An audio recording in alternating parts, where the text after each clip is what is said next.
either here. Yeah, we don't. Wait a minute. No. Ours jumps not on the roster that's... Here, we have an extra. Yeah, I have. Yeah, see, we have that. Okay, this is the punter. Yeah, this? Oh, no, Nick Radman. 94. Yeah, we don't have this one. Oh, 94 is on that. Is there an extra or no? We don't need both of these, right? Yeah. Are you sure? Yeah. I have one too. Yeah, we're good. We're good, but thank you. That's this one that she sent me, and I blew it up. But that's what Oh, sorry.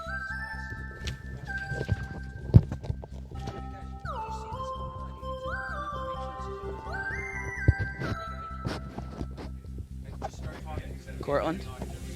Cortland, can you hear us? Big CP, Cortland Parrot. Cortland. Yep, I hear Ian hears me. We're one big happy family. Alright, well, I have this. Wait. Is this for you? Where's my computer? Where's my computer? Right here, under me. That's the big cheese. Under me. That was a Kobe and a half. Cortland Parrot, going once, going twice. We have 14 minutes to kick off.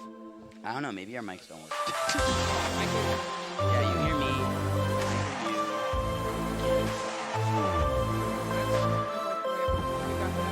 Yeah, but you can talk to us.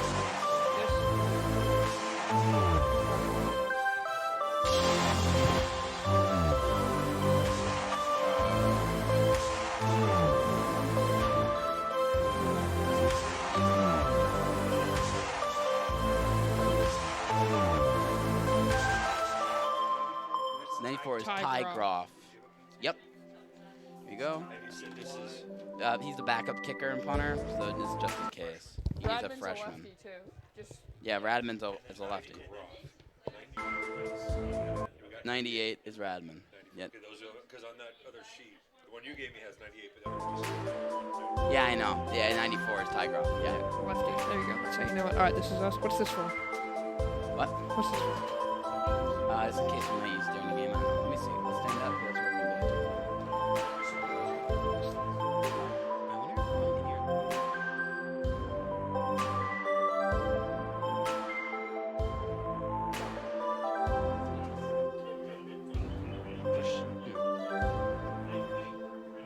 Stop. 7.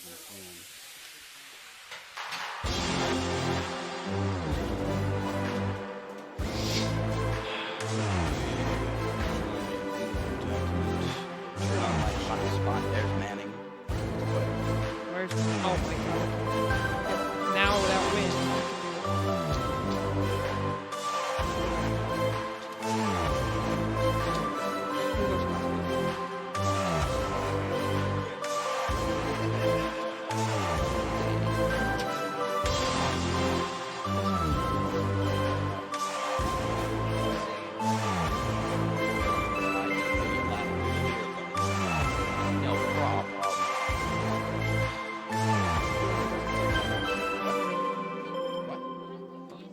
I am the main attraction.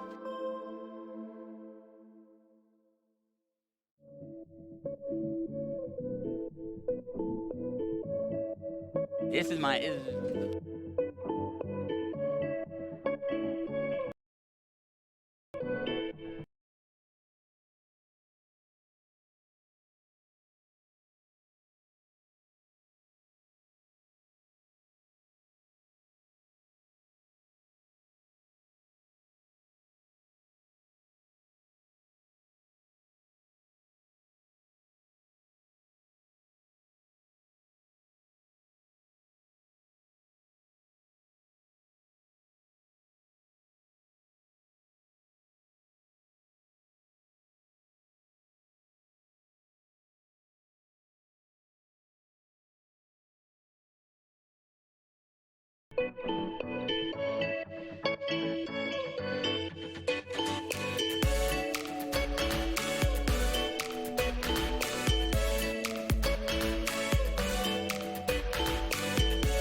How do you move this?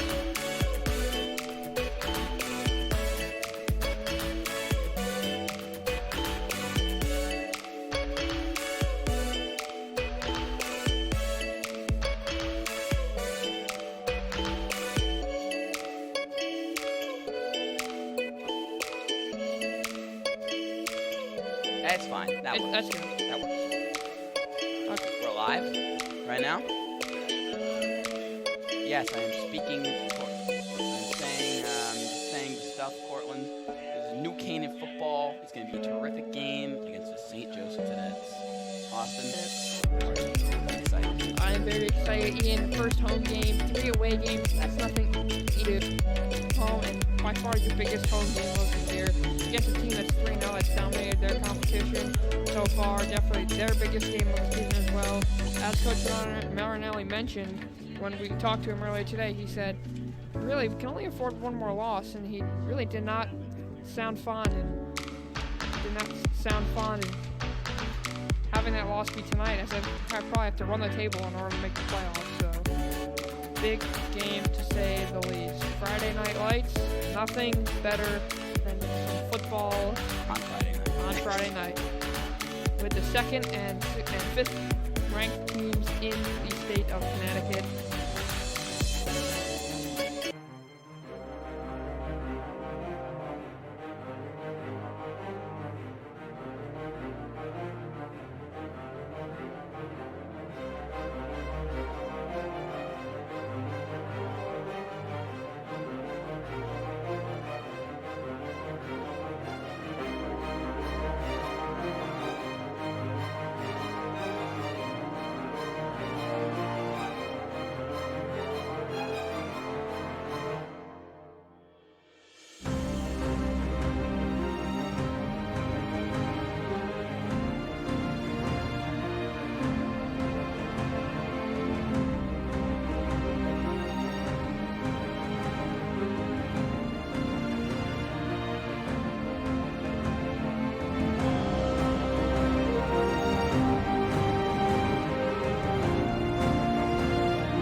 Hello, everyone. I'm Ian Nicholas, joined by Austin Platt, and it's home football for the New Canaan Rams as they host the St. Joseph Cadets and what is the definition of Friday Night Lights. The Cadets are 3-0, the second best team in the state. The Rams, meanwhile, have fallen down the power rankings from 3, all the way to 9. So to say the least, they're motivated. St. Joe's has had the Rams' numbers the last 2 seasons. They've beaten the Rams in their home opener both times.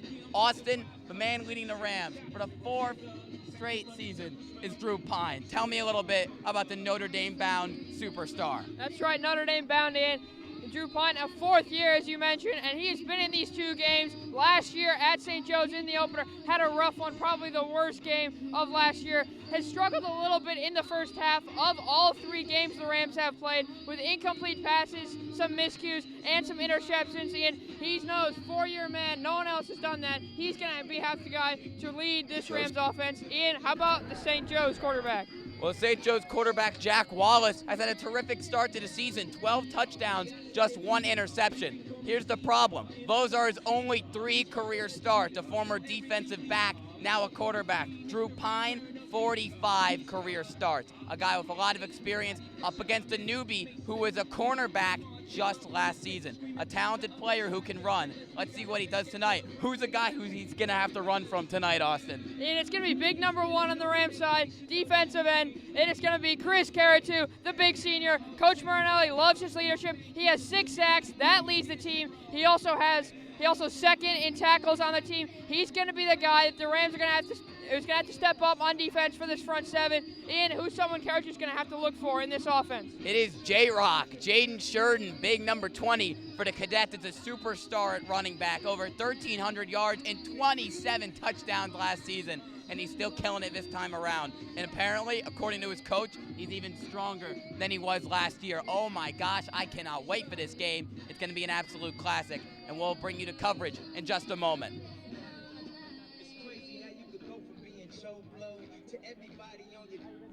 Oh yeah, let's go!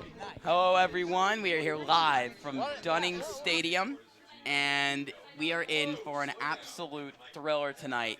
the number 9 New Canaan Rams hosting the second-ranked St. Joseph Cadets in their first home game of the season.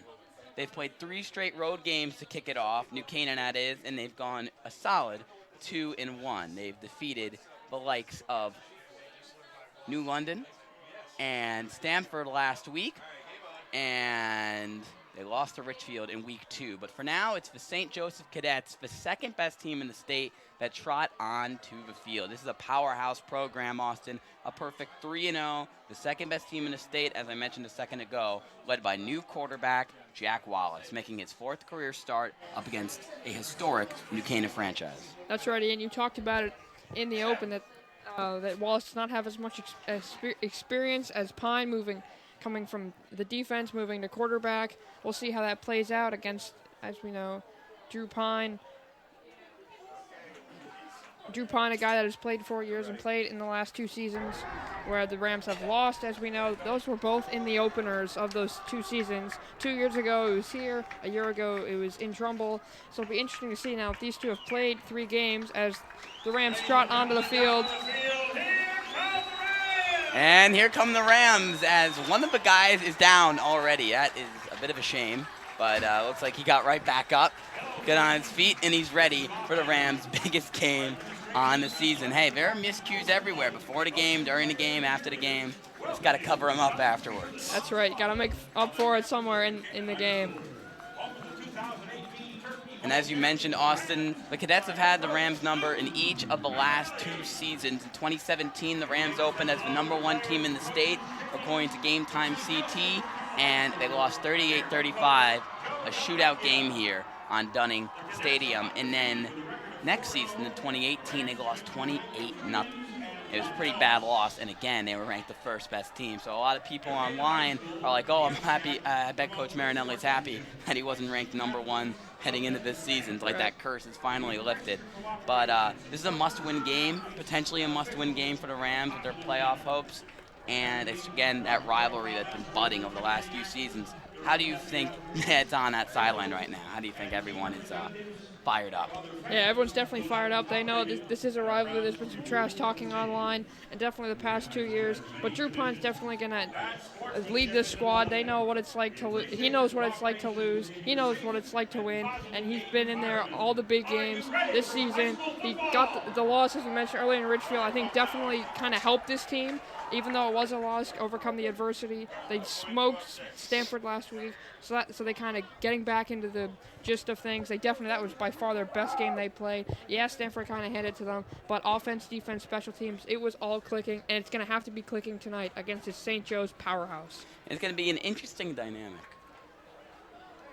to see how Drew Pine, a guy who has 45 career starts over 4 seasons, one of the few QBs ever to start all 4 years of his high school career, something you never really see, up against a quarterback who played DB last season, has only started 3 games. He's been terrific. He's thrown for over 700 yards, 73% completion rate, 12-to-1 touchdown interception ratio, but a guy who last year was a defensive back, and even as of an interview a few days ago, said, quote, I miss defense.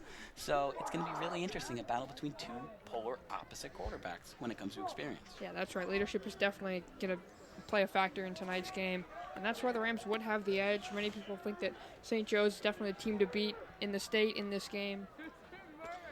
And we head to the middle of the field, the 50-yard line, as the Rams and Cadets captains will be deciding a coin toss. St. Joe's is the road team, so they get the pick. The Rams 4 captains on the field: defensive end Matt Rigione, wide receiver Zach Papolice, quarterback Drew Pine, and middle linebacker Jack Finnegan, who was named the captain just a few days before the start of the season. New Canaan won the toss, however they will defer, so it will be the Cadets who start with the ball and quarterback Jack Wallace. This will be the first time all season that the Rams haven't started with the ball. Yeah, that's going to be interesting. In those 3 times, the Rams scored twice, and the time they didn't score, they lost that game. So it'll be interesting when the Rams do get the ball to see what they do, as so far has decided the outcome of the game. But yeah, as you mentioned, the Rams have not started out on defense, and their defense is going to have to play well against this powerhouse offense led by Wallace. And a couple of the other stars on that Cadets offense include guys like Jaden Sheridan and Brady Hutchinson, phenomenal running back and wide receiver. Terrific players. Yeah.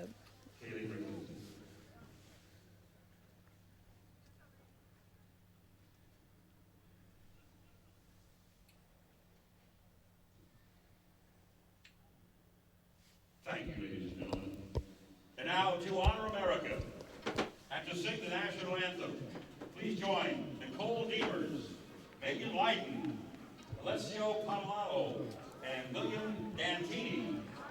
Join us in singing our national anthem, Colors Over the South End of the Field.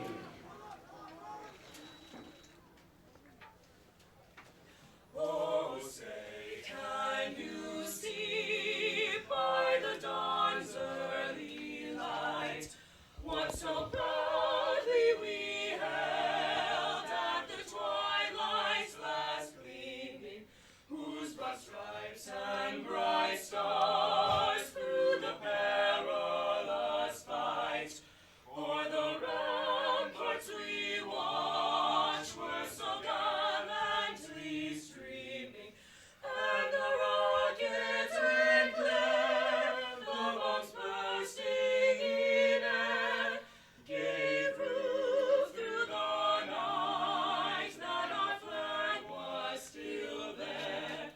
Oh, say does that star-spangled banner yet wave o'er the land of the free and the home of the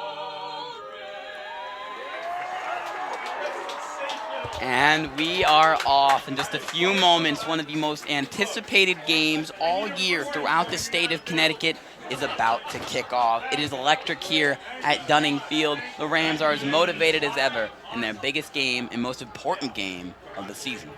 Yeah, this game got so much more important for the Rams since they did lose to Ridgefield. Obviously, looking at the schedule going into the year, the St. Joe's game was big since of their history in the past 2 seasons, and then obviously the Turkey Bowl is always a great game. So the Rams probably thought, you got to win one of these two, and now it's even more important to win these due to the loss against Ridgefield. But the Rams are definitely motivated. 54-7 win. That's going to motivate them. They need to play well in this game.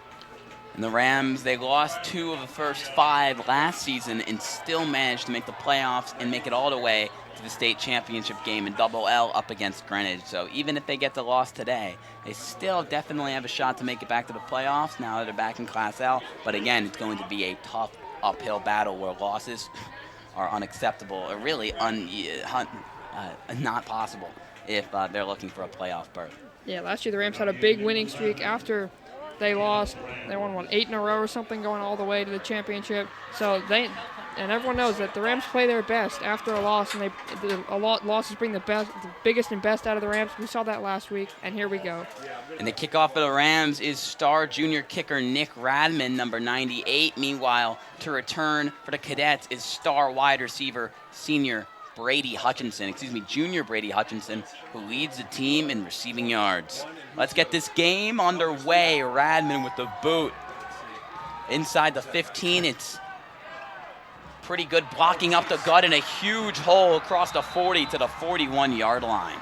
Terrific return from Jack Coughlin, the sophomore 6-footer, and that is terrific tone setter for this Cadet offense. That's right. In these Rams games, they've had great returns on the kickoff. The Cadets do the same exact thing, and here comes Wallace. And here comes Jack Wallace, start number 4, and it is a big one for the junior DB turned quarterback. And to his right, he's got a pretty good ace up his sleeve in superstar running back Jaden Sheridan, number 20. They go trips left with one man isolated to the bottom of your screen. Wallace, back to pass. Deep shot on the first play of the game, and it is a drop in the bucket. And that's a touchdown for the Cadets. It is number 82, William Diamantis. Excuse me. Wow, what a strike, a 59-yard burner on the first play of the game. Just like that, there's the offense for you right there. They score quick, and they score a lot of points. And as we mentioned, Wallace hasn't played a lot, but has played well. And as you see, testing Cadets calling him to test his arm, and as you see, 6 points. Wow. Will Diamantis now 5 touchdowns on the season, leading the team for the senior captain. Meanwhile, kick is up and kick is good for number 10, Jose, and it's a 7-0 lead. Couldn't be a better start for the Cadets. You can't script that any better. And now for the Rams, you just have to just forget about that and go out with your offense that has started the game and pretend like this is the start of the game. If you're gonna get the ball 20 seconds into the game and pretend like nothing happened, do what the Rams have done best, and they get a score here. Everything changes, and now you know that Wallace has found his man and Diamantis on the long fly route. And the Rams probably feeling the loss right now. Their 2 back-end stars, and Drew Guida and Chris Cannett, their 2 star safeties, both out right now with injuries, upper body ones. Guida, good news for him, one of the team's 5 captains, will be back roughly around homecoming or a game or 2 afterwards. But Cannett lost for the season with a shoulder injury after that Week 2 loss to Richfield. So they could have used some of that back-end support on that one. It's officially a 59-yard strike to senior captain Will Diamantis with 11:43 left to go in the first. Just 17 ticks off the clock. Still a lot of football left in this one. Yeah, the Rams can't put themselves in a big hole. In the loss against Richfield, they went down 14-0. Their offense there was literally no offense in that game.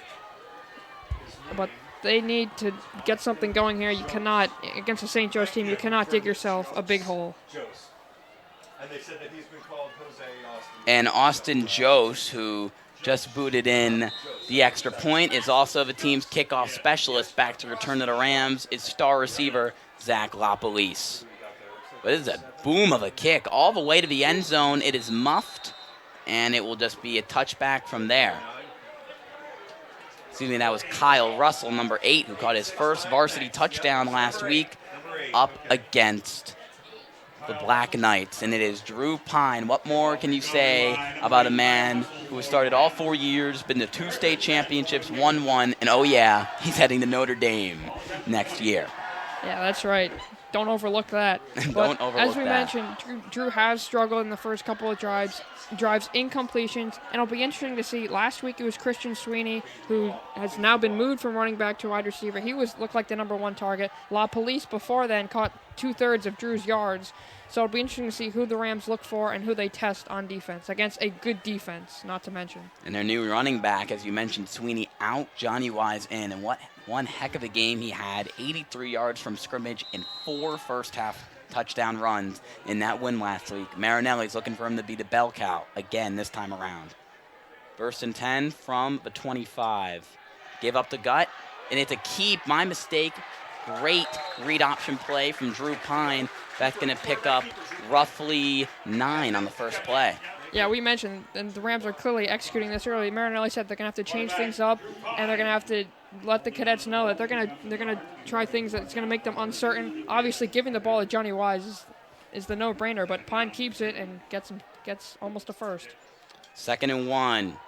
Quick ball to LaPolice, and that is not a catch. Hit the ground before it hit his hands. They're going with a hurry-up offense, but maybe a little too quick on that one. Yeah, you got to slow it down here. Just because St. Joe scored so early does not mean you have to immediately return the favor. You can slow it down, do what the Rams do best, and the first drive last week against the Black Knights, I think, shows what this offense is capable of. Going down the field, 70-some-odd yards, and getting a touchdown slowly and surely if you put points on the board. 3rd and 2, Pine looking for LaPolice again. He gets him shifty with it to the 34-yard line. 1st down and more. That's a pickup of roughly 6. And it moves the chains, most importantly. When we talked to Marinelli today, he says that St. Joe's front 7 is nothing to look past. But he did say it's a young secondary. His quarterback's a sophomore starting, 2 juniors. Obviously, as you mentioned, their quarterback, Wallace, was on defense, now is on offense. They have just 1 senior, so Pine's going to be looking to throw the ball. Only 1 returning senior from that secondary. Pine, this time he will give it up the gut to John Wise. Not a whole lot of room. He was shut down by that terrific Cadet front 7. Yeah, even on that first play, if they did hand the ball off to Wise, it was going to go nowhere. So St. Joe's definitely knows that the Rams are going to go to Wise, and they stop that right there. And that front seven led by Caden Porter, one of the best D linemen at the state, 300-pound machine. None of these New Canaan O linemen look forward to blocking him. 2nd and 9. It's a second straight give to Wise, a sweep to the outside. Room, lucky if he gets 2. Yeah, definitely the run game not there so far. The quarterback keep work, and as did the pass to La Police, so St. Joe's definitely watched the tape and saw that Johnny Wise is going to be the guy that they have to stop, and so far they have. And the Cadets defense is going to put the Rams in an early bind, back-to-back 3rd downs here. This one a 3rd and 7 from the 38. Rams go trips left. Pine, pressure coming. He'll roll right to elude it and just heaves it down the field, and it is not caught. 3 men swarmed all over Christian Sweeney, number 16, the junior, in his 2nd full game starting a wide receiver. There was nowhere to go on that one. That was a risky pass, to say the least. That is not what Notre Dame is going to want to see out of this guy. And as in that Ridgefield game, he threw a couple interceptions. One of them was his fault early in the first half, and that easily could have been an interception. St. Joe's going to get the ball at about that same spot anyway, so. And Hutchinson is back to return for the Cadets, and Nick Radman is on for his 2nd game ever as the Rams punter. He had 2 boots last week. Both of them landed inside the 20. This one will land inside the 40 and will bounce out at the Cadets' 41-yard line. This is about the same spot where that last drive was. Only took them a couple seconds. Yep. One pass, and that was all she wrote, 1 and done. So it'll be interesting to see what they draw up here. The good news is the Rams defense couldn't do any worse after that 59-yard Will Diamantis touchdown strike. That you mentioned earlier couldn't have been drawn up any better from the Cadets. A beautiful post play, no back-end support, and he was loose. 1st and 10 here from the 40.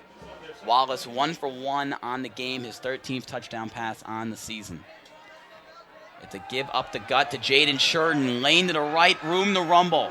Quick cut, cross midfield, finally wrapped up at roughly the 45-yard line by Zach LaPolice, who's playing defense for the Rams this week, despite being their star receiver on the offensive side of the ball. Right before that play start, I saw Dean Sciencio go over to the other side. It looked like the same trips left play. So St. Joe's definitely saw that and called the run to the other side, and it worked out across midfield. That just shows you the Rams are switching it up with that lack of safety support. They're moving LaPolice to the safety position. Let's see how he plays. 1st down, 2nd straight give to Sheridan. He's loose. Hezzy. Beautiful move from Sheridan inside the 30 to the 26-yard line. Boy, is he smooth. Coach Miska is living it over there. Already, Sheridan causing a lot of problems. They've run that trips left play now 3 times, and it's once they passed it, and twice they ran it to the right. So, as you mentioned, the lack of leadership, the backups in there, the injuries. And they're going to go trips left again. Let's see what they dial up here. This time, Wallace will keep it. Cut back lane for him. And he's shown a little bit of that athleticism. Former skill player, now a quarterback. He picks up 4 or 5 on the keeper. Yeah, well, also when we talked to Marinelli today, he mentioned that Wallace is a runner, obviously not really a quarterback. I've switched over from the defense, so he definitely knows how to run, and shows it there. And Wallace only has 8 carries for 5 yards and a touchdown on the year, but Marinelli meant was he can scramble, he can move, he can duck over defenders, duck around pressure. Really great. And there you saw you on the design run. 2nd and 5, deep strike from Wallace, and back-to-back touchdowns to start this game for the Cadets. And guess who? It's Will Diamantis. Yet again, a 20-yard strike, 2 for 2 for 71 yards and 2 scores for the senior captain wideout. Just when the Rams think St. Joe's isn't going to go back to that play, they do, right to Diamantis. This time a little bit of a crossing route across the middle. Doesn't matter, same result, 13-0. And we thought Hutchinson was going to be the star receiver for the Cadets today, but it has been the captain, Diamantis, who's been absolutely terrific. As you mentioned, dialing up that same play twice, and works like a charm both times. Austin hosts on the PAT, plenty of leg on that one. 14-0 lead for the Cadets. Just 8:45 in the first quarter. They have been hot and they're doing it in a hurry. What do the Rams have to do? How do they regroup, Austin? Yeah, you go slowly here. You mentioned the up-tempo offense on the first drive. As I mentioned, that's not really what you want to do. You want to take it slow. You just want to return the favor. You don't want to give them anything. And Pine almost with an interception. Didn't matter. They got just about the same field position and the same result, a touchdown, slow and steady. You can't give them, you have to focus on time of possession. Coach Marinelli emphasized that. Yes. And so far, although St. Joe's hasn't had the ball for long, they've been efficient. The Rams have not. That's true. The Rams only got 1 first down on their first drive, and meanwhile the Cadets, that 1-play drive, and in the second drive they were able to get the ground game established with Jaden Sheridan. What a year he has had for the Cadets this season. 242 yards and 6 rushing touchdowns through 3 weeks, and that's not even as good as he was last year. So that really shows you just last year over 1,300 rushing yards and 26 touchdowns. These are like Madden numbers that he put up last season. But he looks like a Madden player. When he plays, he's shifty, he's elusive. And Coach Della Vecchia said that he's even stronger than he was last season. That is scary for any defense. And Joesph back on for the kick. Last time he forced a touchback. You don't see too many high school kickers booting it that far, but he's got the leg. And again, wow, looks like a pro kicker. I just heard a wow from the press box. That one is going to go up and over the head of Kyle Russell. That's a first. I haven't seen that one yet in high school football. Nick Radman got close to doing that last week, but that was way out of the end zone with no wind whatsoever. There's a powerful leg in that young man. 6'3", got a lot of length in that leg to boot it. Not 5'5" like me. That's why I had to quit soccer. But the Rams, they are going to come back out for their second drive. Just 1 first down on that first attempt. And then you mentioned, Austin, a second ago, that near interception from Pine. Let's see what they dial up here. It's going to be a give up the gut to Johnny Wise. Slips a couple tacklers, gets it up to the 24-yard line. Pick up a 4 for the junior back. Yeah, still looks like the Cadets have contained Wise so far. The Rams definitely have to be creative here. I think calling Pine's number on the quarterback design runs is a good option, as well as going to their receivers. Have not seen Christian Sweeney so far. He did get the target on that big near interception pass, though. 2nd and 6. Pine will keep it on this one. Up the gut. Gets a little bit of push from the O-line, but not much. He'll get 2 on his second carry on the game.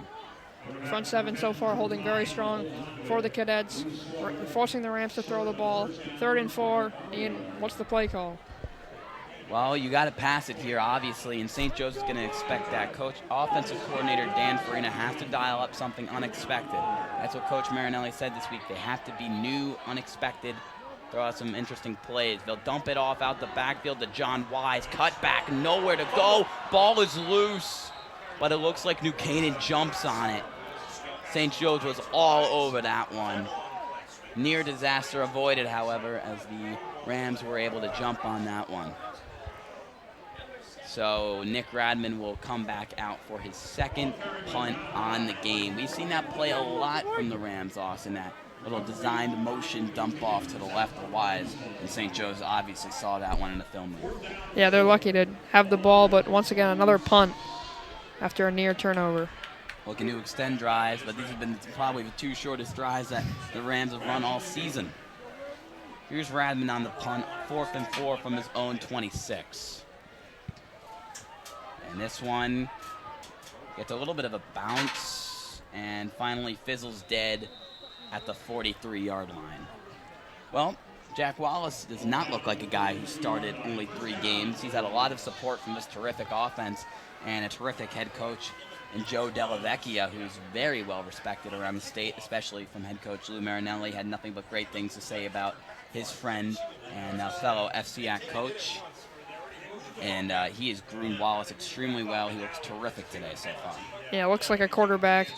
Looks like he's been that way. Quarterback. Looks like he's been through it all. That's right. And drive number 3 for the Cadets is about in the same spot as it was in the first 2, close to midfield. Deja vu. Hutchinson in motion but it's a give up the gut to Sheridan. Slips a couple tacklers, gets about 3 to the 46-yard line. It's Jack Finnegan, the Rams' leading tackler. Andrew Morris, one of the Rams' 2 new starting inside linebackers, on the stop. Yeah, someone's going to have to tackle Sheridan. He's had a big game so far. Several holes. The offensive line definitely doing well to create those. And one of the holes, not necessarily holes, but maybe not strong points, is this Cadets offensive line. They only have 1 returning starter from last season, and that is their center, number 65, Nick Diorio, one of the captains. And that is going to be a false start penalty on the Cadets. That's going to push them back 5 yards. And in the words of Coach Marinelli, they shot themselves in the foot. Yeah, especially with the drives they've had and how short they've been. It looks like this is what the Cadets want to do, score quickly, and that's about it. Looks like they don't want to lengthen drives, and then shooting themselves in the foot, as Coach Marinelli likes to say, backing themselves up 5 yards. 2nd and 12 from the 41-yard line. They're going to give it back to Sheridan. Slips a tackle, cuts up field, makes something out of nothing, and gets a yard. Yeah, something rather than nothing. Looked like it was going to be a loss of 3, but he breaks a tackle and gains yards. But this is a long 3rd down here. Rams need a stop. Coach Delvecchio loves this guy, fast, explosive, and again, he's quoted it. He can do something out of nothing. You see it, and he might only get 3 or 4 yards if he's an average running back, but he turns it into a touchdown there. He turns a negative play into a slight positive. It makes it a slightly more manageable 3rd and 12. They're actually not going to give him any yard on that play, but he didn't lose any. They're going to go bunch formation to the right. Wallace, plenty of time, lofts one, beautiful pass to Brady Hutchinson. Wrapped up by Zach LaPolice, but he'll have just enough for the Cadet 1st down. When we talked to Coach Marinelli, he said those long 3rd downs, those long 4th downs where they just get enough, just kills you. They're a 3rd and 12, that's definitely long, and they get like 13 or 14, and it's Brady Hutchinson, as you mentioned, who they thought was going to be the number 1 wide receiver, clearly number 2, 1st down into Rams territory again. Hutchinson on the year, 278 yards and 4 touchdowns. A terrific season for the junior. 1st and 10. Wallace shotgun, looking to draw the Rams off sides. They can't. Stay disciplined there. Rams shifting it up. Wallace lofts one. Oh, and nearly intercepted. Looking for Sheridan, and is Dean Ciencio nearly getting his first varsity interception. This is a big stop for or rather big play. A little screen pass to Sheridan would have definitely been big gain, and St. Joe's lucky that the Rams don't have the ball. And Ciencio, a pretty solid year for the first-year starter senior. He had 14 tackles, 2 tackles for loss, a pass breakup, and a forced fumble on the year. Not the biggest guy, but he had a really good game against Richfield, one of the lone bright spots for the Rams in their crushing 17-14 loss. 2nd and 10. Wallace is going to roll left. Strike, and it is a bit underthrown, but it is corralled by Owen De Silva, the big 6'4" target. It's funny, on our roster they have him listed as a D lineman because he's such a big guy, but this guy can move. Yeah, it looks like several of the Cadets definitely shifted from defense to offense. The quarterback, as you mentioned. It's 3rd and 2 after an 8-yard gain from De Silva.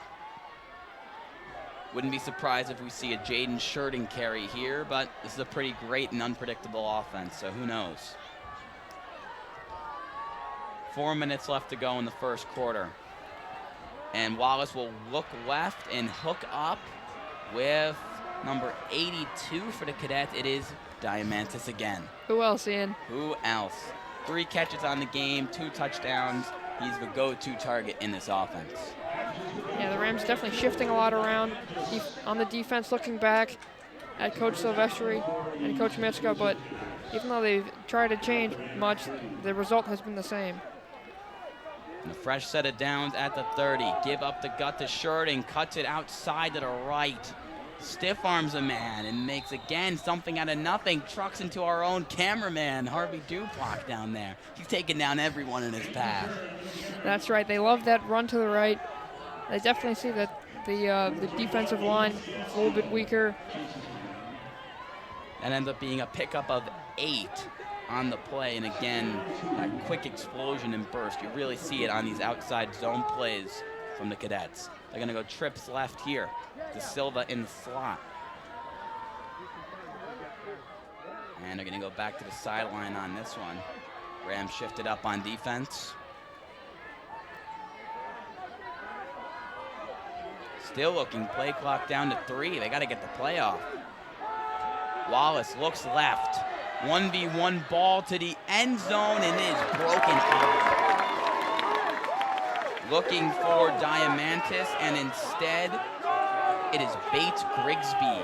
What a year it's been for the junior corner. He had an interception in the team's week 1 game, but we haven't talked a lot about him, probably because he's locking up guys all the time. Yeah, that's right. A big play that could have easily been 6. Bates' head was turned and put his hand up at the right time.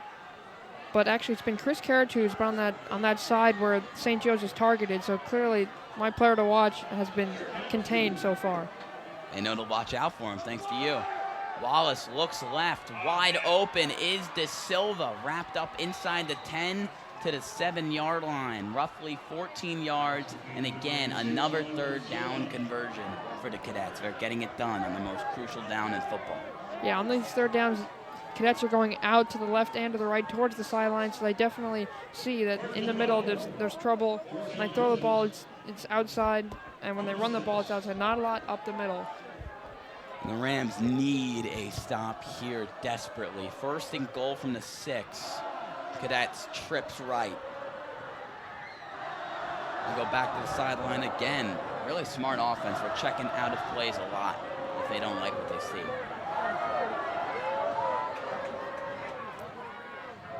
Play clock down to 1, and it looks like Della Vecchia and crew will get the timeout and avoid a delay of game penalty. Yeah, smart play just to take the timeout early. You have a comfortable lead. And for the Rams on defense, and you can see a lot of the times they're looking back, they're looking at each other, and there's been a lot of problems. And the same result, 14 for St. Joe's and knocking on the doorstep once again. And talking about Grigsby that we mentioned a moment ago, he really is one of the players who during the offseason really grew a lot. He had a lot of frame to fill, and there's always 1 or 2 guys with the high school football team who you see him and you wonder, how did they get so big in such a short amount of time? And he's one of those guys who has worked a lot in the offseason, a really great player at the youth level, and he made a really big play there.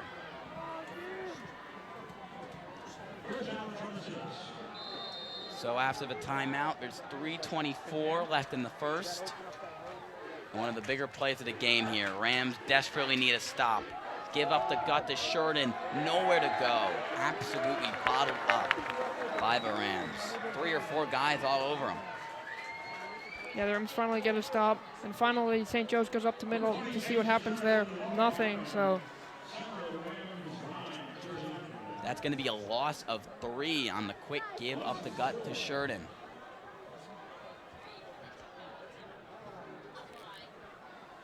So it's going to set up 2nd and goal from the 9. Man in motion for the Cadets. It's Hutchinson, but there's a flag on the play. They're going to give him a false start on the illegal motion. That's going to be a loss of 5. Their 2nd penalty on the game. Yeah, Brady Hutchinson.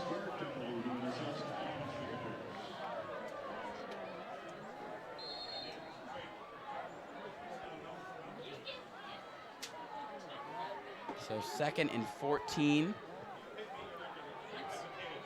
from the goal line. Hutchinson in motion again. Looks like they're dialing up the same play. Wallace rolls right. Beautiful ball. Terrific catch. Touchdown, Cadets. That is Austin Joes, the kicker and the wide receiver with the beautiful grab. He can do it all. And that's so far three guys St. Joe's has targeted. And it's the kicker, as you mentioned, Jose, who gets the third touchdown. Doesn't look like a kicker. No. I mean, I love Nick Radman, but he's not lining up and catching 1v1 balls in the end zone. That was a good ball. Put it right where it needed to be, but a great adjustment midair from Joesph. There's that 6'3" size. Helps in the hands, too, not just the legs. Kick is up. kick is good. Perfect night for Joesph. Perfect night for the Cadets. Up 21-0. They've come out firing, to say the least, in this one. As we thought the Rams would be motivated after their big win. Let's not forget St. Joe's also had a big win, 52-14 against Staples last week. So they're coming off a good week as well, and they're showing that. So far it has been all Cadets, nothing going right for the Rams. And it's not even the end of the first quarter, and it's a 3-possession game. You're right, Austin, on that one. It's not the end of the first quarter. 2:40 left to go. Still plenty of time in this game for an explosive Rams offense to make a comeback. But it's interesting that the Rams defense, which has been so good all season, only giving up 31 points, has been shredded like this today. But it's those injuries, that early injury bug, Vaguita, Canaan, and even for the Rams on offense, losing David Siegel on the O-line for the year, they've been hit with not just a lot of injuries, but crucial injuries to key building blocks. Definitely like them back for this game. As the Cadets offense has just tortured them so far. And it's going to be Joesph. Wow. Best kicker I've seen in a while. Austin Joesph. Not to mention a booming leg. He's forced 2 touchbacks so far. Looking for number 3 here. And looks like he won't get it. Kicks a bit short, but it's muffed again by Zach Lopolice, so he will get it. Yeah, looked close. Looked like he might have, Lopolice might be a little lucky there. Looked like he might have touched that out of the end zone, but the Rams have started at their own 20. Lopolice with the slight misjudgment, as you just mentioned. It's been an interesting season for Drew Pine. Obviously not the start you want to see today, but not a lot of it so far has been his fault. But it's been an uncharacteristically up and down season for the Notre Dame man. He's only completed 57.1% of his passes, but he has tossed 8 touchdowns to just 3 picks. So it's been an interesting stat line in his final year here at NC. 1st and 10 from the 20 for a 3rd straight drive. Pine looks right and overthrows that one. He gets lucky on that one, on the near interception. There's Christian Sweeney right there. His first target, and another dangerous pass. Could have been another interception, and that one would have been a pick 6. And on that one was Justin Williams, the 5'10" junior DB who got oh so close. 2nd and 10. And there is some yellow laundry on the field. Probably going to be a false start on the Rams. No, it is on the Cadets at the free 5 yards. A big boon for the Rams. So far, it's been the Cadets that have been shooting themselves in the foot, as Coach Marion likes to say, but hasn't made a difference as they have a 21-point lead.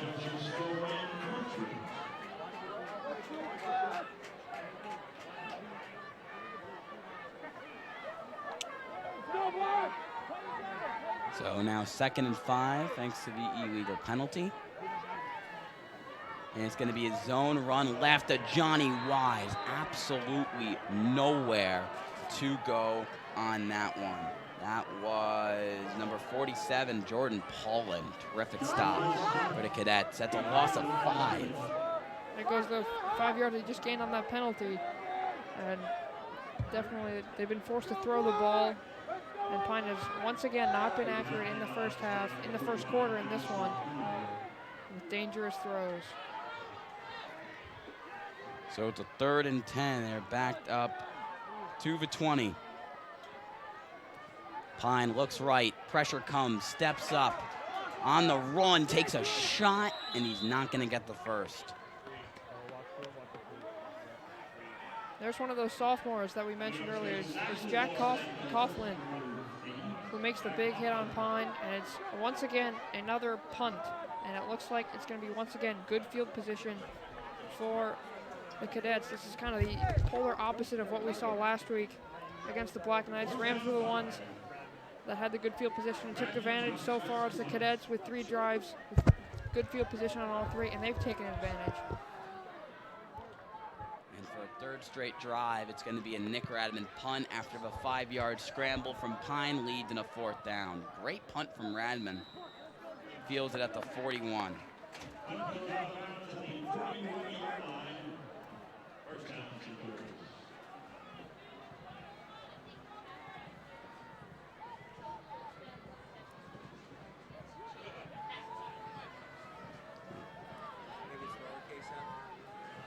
I tried. Jack Wallace will come out here for drive number 4. Sheridan once again to his right.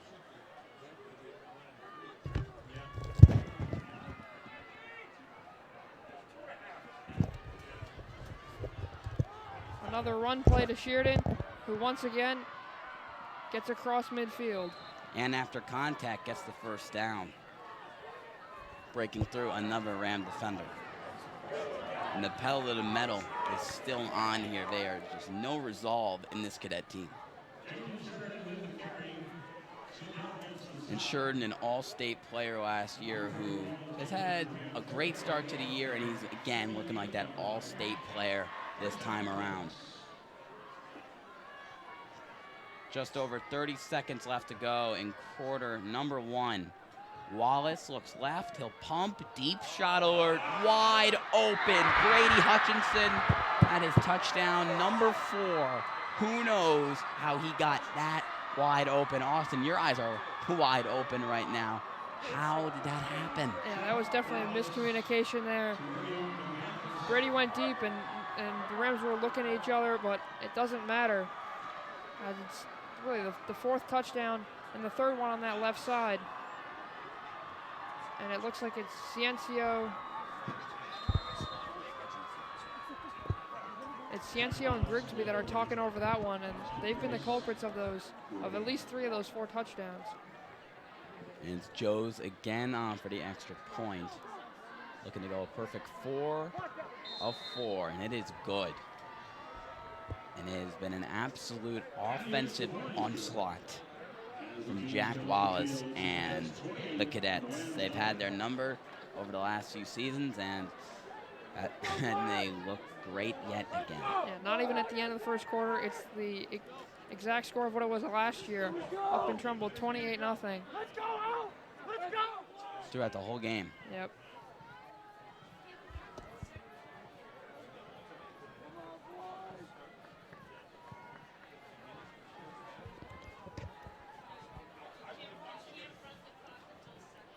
It's interesting, you know, there's still plenty of time left in this game, Austin. We've seen a lot crazier in the world of sports and through high school sport. So there's 25 and a half left in quarter number 1. There's still 36 minutes left football left in this game. We should still see a lot of explosion from this Rams offense. I mean, they have all the time in the world to make something happen. Yeah, that's right. It all starts with Drew Pine. All starts with your senior quarterback. He's been in this game twice. He's lost this game twice. And so far, it looks like he has nothing going. Incomplete passes. Really the same thing that we've seen the past 3 weeks.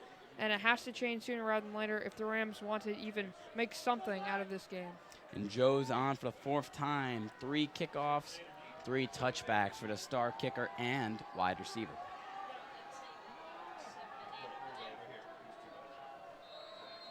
And La Police, again, back to field it. We've seen just 1 catch from him, and he's the only catch for this entire Ram receiving corps so far. And again, over the heads of both him and Kyle Russell. It's a touchback. It will come out to the 20.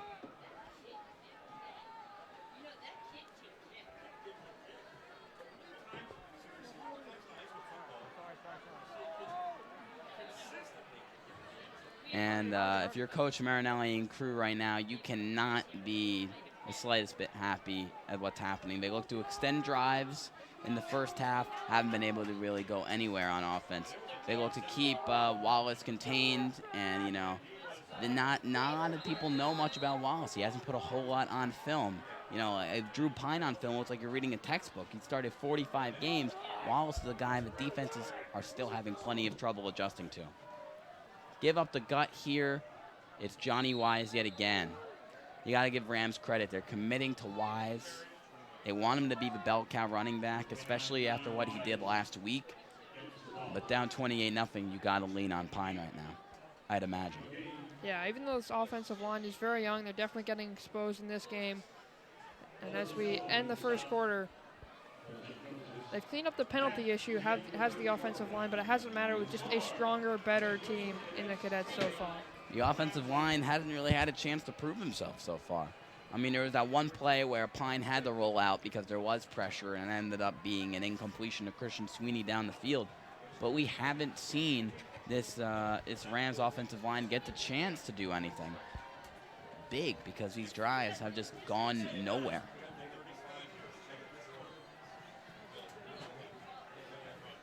And this will be the start of quarter number 2 here from Dunning Field as the Rams are down 28-0. It's been all Cadets. Will Diamantis with 2 touchdowns, Brady Hutchinson with a touchdown, and heck, even the kicker and wide receiver for the Cadets has scored a touchdown. Austin Joesph from 12 yards out on the goal line made a terrific grab. Not to mention it's been a great game for Jaden Sheridan in delivering it all and putting it all on his shoulders, or at least his right arm has been Jack Wallace. But let's see what Pine & Co. can do here. They need something fast. Pine gets the ball out quickly to Kyle Russell. Russell is wrestled down at the 27-yard line. Everyone in the box right now is screaming for a face mask, but there was a ref right next to him. Looks like they're not going to give it to him. Looks like it was a clean tackle. Yeah, Russell giving him the ref the thumbs up, agreeing with it. And as we mentioned, when we talked to Marinelli today, he says Coach Delavecchia and him are great friends, and he loves what he's done with his players, obviously their ability to recruit and turning many guys from defense to offense. 3rd and 4 here after the 6-yard pickup from Russell. Again, this time it's LaPolice. He makes a great catch, and they say it's incomplete. They didn't get both feet down. Actually, excuse me, that was a completion along the sideline to LaPolice. It's going to push him up to the 30. It's just enough for a Rams first down. If I'm not mistaken, that's what, the first down of the game for the Rams? Second. First or second, But yeah. still, it feels like it. This offense finally is starting to get something moving here. It's gone nowhere. Haven't even seen the other side of the field. That is true. Wise to Pine's right. 3 receivers set to the left. Pine, laser, had Christian Sweeney a bit open, tried to push it outside the numbers and away from those 2 trailing Cadet defenders, but to no prevail. Yeah, Christian Sweeney, now obviously a receiver, moving out from running back. He's gotten open in the last couple of plays in the last couple of games, but Pine has overthrown him. And Sweeney, actually, in his first full game at wide receiver last week, was the most targeted Ram wideout. He has 9 catches for 92 yards and a touchdown so far on the year. 2nd and 10, Pine looks left and connects with the wrong team. It is intercepted by the Cadets all the way inside the 20 to the 15-yard line is Justin Williams, a guy who nearly intercepted Pine early on in the game, and this time he gets his. Yeah, he redeemed himself, and that was really that was waiting to happen all game. Pine had 2 times he was lucky that the ball fell incomplete, but here for St. Joe's, 3rd time's the charm, and they are set up once again with great field position. Looks like at the Rams' 15-yard line. And Pine tosses his 4th interception on the season. He only threw 3 interceptions all of last year, and he's already increased that mark this season. Give up the gut to Sheridan. Not a whole lot of room. He'll get it up to around the 11 or 10-yard line. Pickup of 3 or 4. The Rams have not stopped Sheridan. He has done it all. As you mentioned, put the team on his back. Even though he hasn't gotten any touchdowns, has certainly set up those. He set the tempo. We talked to Coach Marinelli about how important that is. That's why he wanted to have long, sustaining drives to set the tempo. And this team not only is phenomenal through the air, but thanks to Sheridan, they can control the clock and the tempo. They're going to give it back up. It's a fake. It's a give. There's Marinelli proving us right on that one. He can run. That is a touchdown for the Cadets. Jack Wallace with his 2nd rushing touchdown on the year from 6 yards out on the QB keeper. Terrific cut up the field and score. They even confused us up here, and I couldn't even tell that was a quarterback keeper. But there's Wallace for you. Dual threat, can throw and run with it. And 34, knock on the doorstep to 35-0. DB who? This guy looks like a quarterback for life. He's been phenomenal today. And despite a bad snap, Joes gets it to go. 5 for 5 on extra points for the 6'3" kicker. 5 total touchdowns on the game for this offense, all 5 of them involving somewhat quarterback Jack Wallace, 4 through the air and that one on the ground. It's interesting. I listened to the Dave Rudin podcast, the king of media in the FCAC, and he interviewed St. Joseph's head coach Joe Della Vecchia about Wallace. And Joe Della Vecchia, he's a terrific coach. He's been there 22 years, but he's probably never had a quarterback as good as David Summers was last year for the Cadets, a terrific player for the program. Went to Syracuse over the summer to start his college career. And obviously Wallace had huge shoes to fill, but he's filled them and then some, especially in this prime time matchup tonight. Yeah, as we mentioned, he does not look like someone who transferred to quarterback. As we mentioned, leadership would play a big part in this game. And so far it's been Wallace, the quote-unquote rookie, as many would say, and it's Pine, the veteran, who has definitely made several mistakes. And that interception that just happened was waiting to come all game. And it tells you the kind of guy Wallace is when you see that he still misses defense and he still misses hitting guys big. He's like, I missed the big hits. He says, I know my coach doesn't miss it, but that shows you how tough a QB he is. Finally, it's going to be a kick return for the Rams. Kyle Russell, nowhere to go, wrestled down to the ground by Mark Morrissey, the sophomore linebacker and the younger brother of Michael Morrissey, a defensive lineman and captain for the Cadets. Yeah, definitely football runs in the Morrissey family, as you see there. One time Rams get to take it out, they go nowhere, and they were better off having it bounce and hopefully getting a touchback. That's going to be a 13-yard return for Russell to the 14-yard line. And Pine & Co. set up for their 5th drive on the game, and they've gotten just 2 first downs. Pine looks right, that favorite quick out of his, and he connects with it yet again to Kyle Russell. Wrapped up by Maxwell Warren, the 5'8" sophomore DB. This is what the Rams have to do. Sorry to cut you off, Ian. Slowly and surely they have to build it up, go with these out routes. Pine deep so far, definitely struggled. You got to get something going. 35 points obviously is a lot, and against a St. Joe's team the way they're playing, that's insurmountable, but little things go a long way. 2nd and 8. Play fake, a quick out yet again, this time to Christian Sweeney, and it might have just enough for a first, but it looks like he's just short. It's going to be 3rd. It's going to be first down. Just a little slow on the chains. And Sweeney picks up just enough. What a career he's had. A former youth quarterback who carried my football teams back then, a running back last year, and a wide receiver this year. He can do it all, and he's been really great at every single position. Pine. He has time, and he'll run it. And he takes again another shot, a pickup of only 2 to the 28-yard line. He had the time on that one, but not enough downfield separation, not an open receiver that he liked on that one. Smart play there by Pine, Something we haven't seen in this game. Pine can run as well. We've talked about how Wallace can do it. Pine can do it as well. Smart play, hold on to it, get 3 yards. And 9 minutes and counting left here in quarter number 2. Pine looks left, hooks up with Zach. That is not Zach LaPolice. That is Luke Morton, just his 2nd catch on the season. Morton, a guy who we expected to be heavily involved this year as one of the few senior receivers left on this Rams roster after the losses of Quentin O'Connell and Wyatt Wilson last year.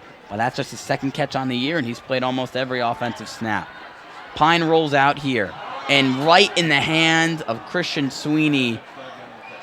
There's a flag on the play, however. Let's see who this one is on. Might be an illegal block on the play. And that shows you just what kind of a Cadet team this is. as Davy Silas dropped or might have had the interception, and it looks like he just lost the game, and they're up 35-0. That shows you just how passionate this team is. Yeah, they definitely know that they have this game under control, but obviously with the rivalry, they want to put as many points, and it's the Rams here shooting themselves in the foot, backing themselves up. And it looks like it's going to be an illegal block, potentially a chop block on the Rams. A play I was never brave enough to attempt in my career. That's going to push them back 10 because that's a bit of a personal penalty.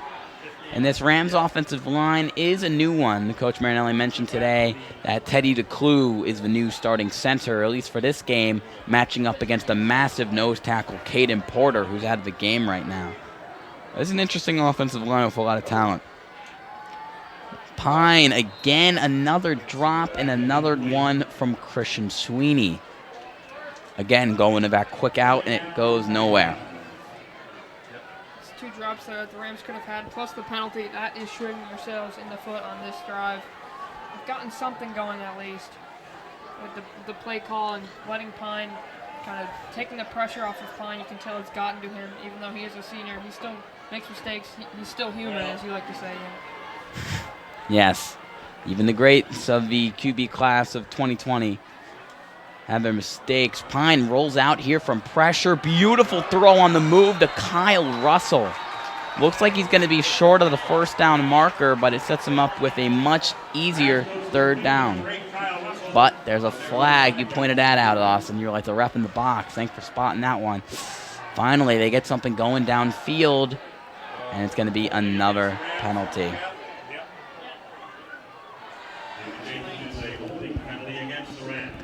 And that is the second penalty on the Cadets offensive line, or excuse me, the Rams offensive line in this quarter. That's going to push them all the way back inside the 10 to the 5-yard line. This is a 2nd and forever. The first down markers are at the 42. Give up the gut to Johnny Wise. Nowhere to go. Excuse me, first down marker at the 47. So this is a 3rd and 42. This is a trap, to say the least. It's a long haul. Much as I love Johnny Wise, can't give it to him on this one. And the Rams have really not unveiled that vertical passing game this season, really. They have a lot of talented guys, and Zach Lopolis and Kyle Russell. We've seen them play well today. It's just they don't have that field stretcher like 6'4" Wyatt Wilson or obviously All-Stater Quentin O'Connell on their side. 3rd and forever. Pass is caught. Might have been bobbled. Might have been deflected at the line, I should say. It's a pickup of 5, but they needed a lot more than that. Nick Radman's got a lot of work tonight, and he's out there again for the Rams. And out there once again with a big task, kicking out of his own end zone for the first time. True, this will be Nick Radman's first ever punt out of his own end zone. And this is his first time ever punting, not to mention he is a lefty, and Coach Marinelli mentioned last week that it could cause problems for the special team unit with him being a southpaw kicker. And there was the problem. It looked pretty good, but it was a swat, and that is blocked and out of bounds. That is going to be a safety and a free 2 points for the Cadets. Really terrific special teams play from St. Joe's. They came out of nowhere. St. Joe expected to get the ball. They didn't expect 2 points, so. They did not. But, hey, I bet the St. Joe's defensive coordinator is not complaining.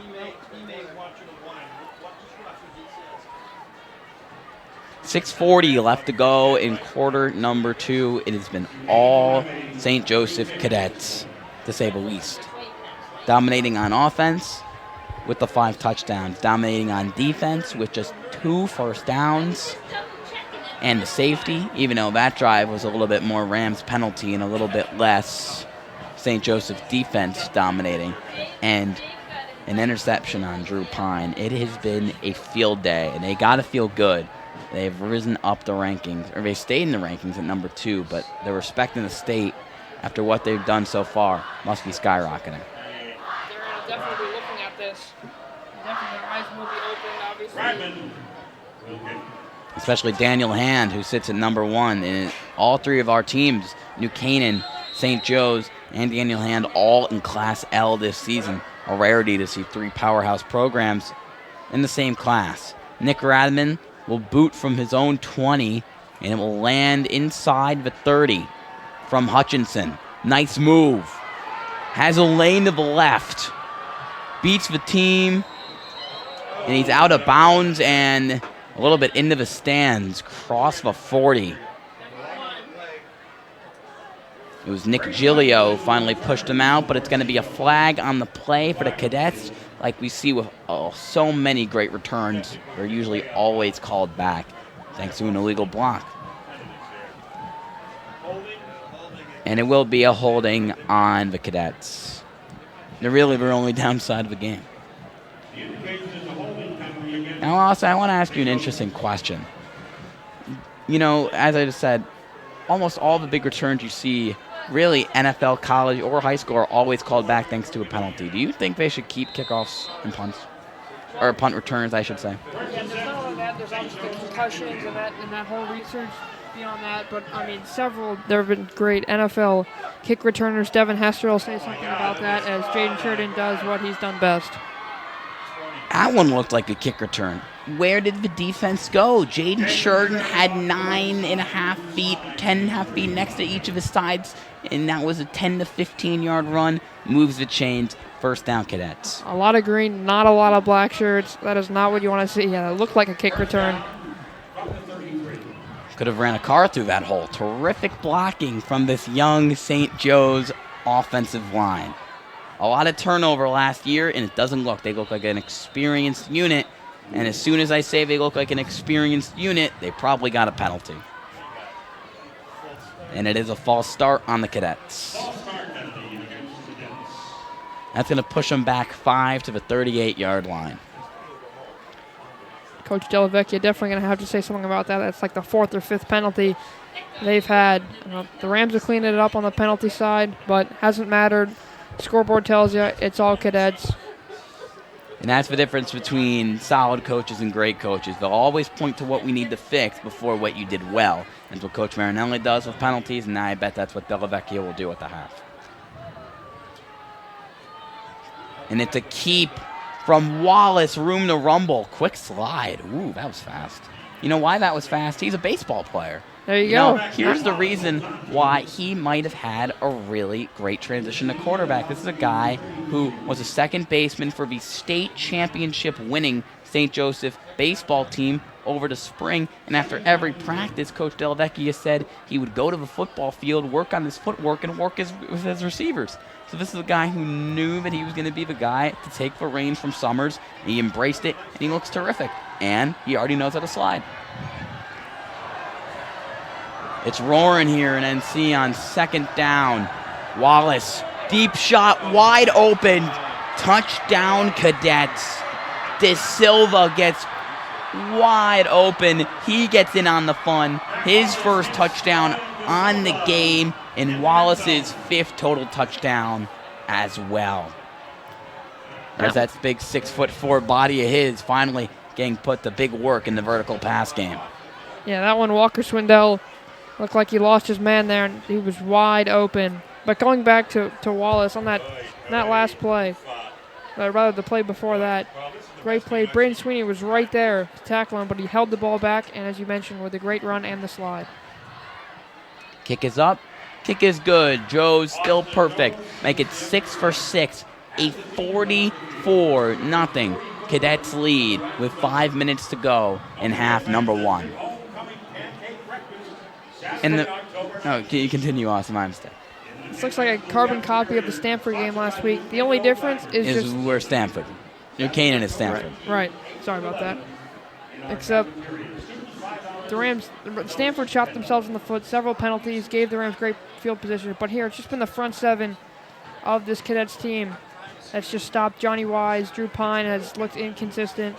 And they have just they have just torched this young defense, which has looked inexperienced, and the injuries are definitely coming back to haunt the New Canaan side. Really good point, Austin. I mean, it's a defense that has a lot of first-year starters, not only as sophomores and juniors, or primarily juniors.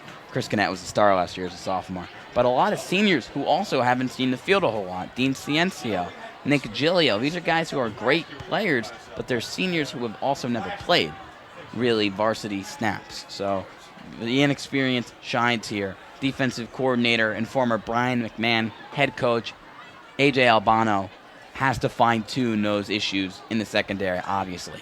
Shows how good this Rams team has been in the past couple of years. Juniors that don't even get to play, and now here seniors are being thrown into big games. And you got to give credit to this St. Joe's offense. They have had 5 touchdown passes to 4 different receivers. I mean, Dave Rudin said this was an offense where 5 to 6 receivers can make big plays, and he wasn't kidding. They're going to give him the touchback on that one. La Police wanted to field it. Ref said otherwise. Zach La Police recovering the kickoff, and the Rams will get it at the 20. So the Rams start at the 20 yet again after another great kick from Joesph. That last drive showed a little bit of promise with the out routes to Kyle Russell and Christian Sweeney, who had a couple of drops, 1 penalty as well. But Coach Marinelli is looking to probably do more of the same on this drive. Rams have 3 receivers set to the bottom of your screen. Wise still the tailback to Pine's right. He'll look left. Quick pass to Luke Morton. His second grab on the game picks up 5 to the 25, and it'll set up a 2nd and 5. By far Drew's best throw right there. Number 45, Dennis Rotuna was right there. Quick pass. Morton with the catch. The senior linebacker for the Cadets on the tackle. This is a guy who wasn't even a starter, but is getting a lot of reps right now, and this is a loaded front 7 with a ton of great playmakers.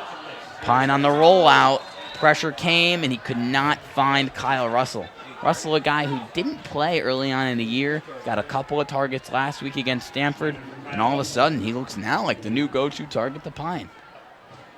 The go-to targets for the Rams have switched throughout the weeks. It was La Police through first 2 weeks. It was Christian Sweeney last week, and now it's Kyle Russell. It's a merry-go-round of who's who ever since Quentin O'Connell left the building. That's right. Shows how much Quentin O'Connell meant to this offense and how Drew Pine loved connecting with him. Pine under pressure, and he throws it right into the hands of Alex Paglarini, one of the best linebackers in the state. Scoop and score. Yeah, miscommunication there. Those are little things Coach Marinelli does not want to see. Quick little dump off to Johnny Wise, a play that they've run a lot this year, and Wise was not there. But instead it was Pagliolini who was there, and that's another 6 for the Cadets. Paglarini, the Cadets' leading tackler on the season, 18 tackles, 1 tackle for loss, and that pick 6, 50 points. 51 on the doorstep thanks to their great kicker in Joe's, but the defense is just as good as the offense, and they're proving just how important defense is in today's shutout game. Kick is up, kick is good yet again, 51-0. As the Rams have no answer. Pressure up the gut there, young offensive line was a bit overwhelmed, and Pine just had to get rid of the ball. Maybe should have held on to it, taking the sack, because that is his 2nd pick on the game, and his first pick 6 on the year. Yeah, that one was miscommunication. That one was not Pine's fault. But little things that Marinelli will have to smoothen out in this game, really, because obviously with what looks like a loss in this one, the Rams are really going to have to run the table, really, as they did last year. They're going to have to do it again, most likely get by Darien again in order to make it to the state playoffs. And talk about a battle between 2 terrific coaches in Coach Marinelli and Coach Dellavecchia. Coach Marinelli, a guy who's been here for 39 years. An insane number, one of the greatest, if not the greatest coach in Connecticut football history, became the most winningest coach in in Connecticut football just a few years ago. But Coach Delavecchia has coached one heck of a ball game, and his club, who has won 6 championships in the last decade, has looked spotless tonight. They've looked spotless on the year. And Delavecchia, his 22nd season, a solid record of 152-90 for his career. And as you mentioned, Austin, the Rams down 51-0. It's going to be a loss tonight. At least you get the chance to look at your younger guys, and especially you get the chance to see the future of NC football. But when you talk about a team that's, going to need to run the table, this is a team that can do that. This is a team that has the ability, as we saw last year, to go 7-0 and make it all the way for a deep playoff run. And that was in double L. Deep boot from Joesph. This one might be his best of the night. And it will stop dead on the C in Canaan in the end zone.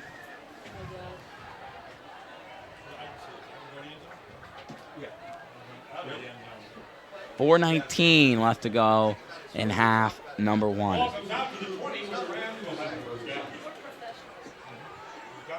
And Pine had his second worst outing of all of last season up against St. Joe's last year. His second lowest passer rating of all of last season was against St. Joe's in that really bad Week 1 game.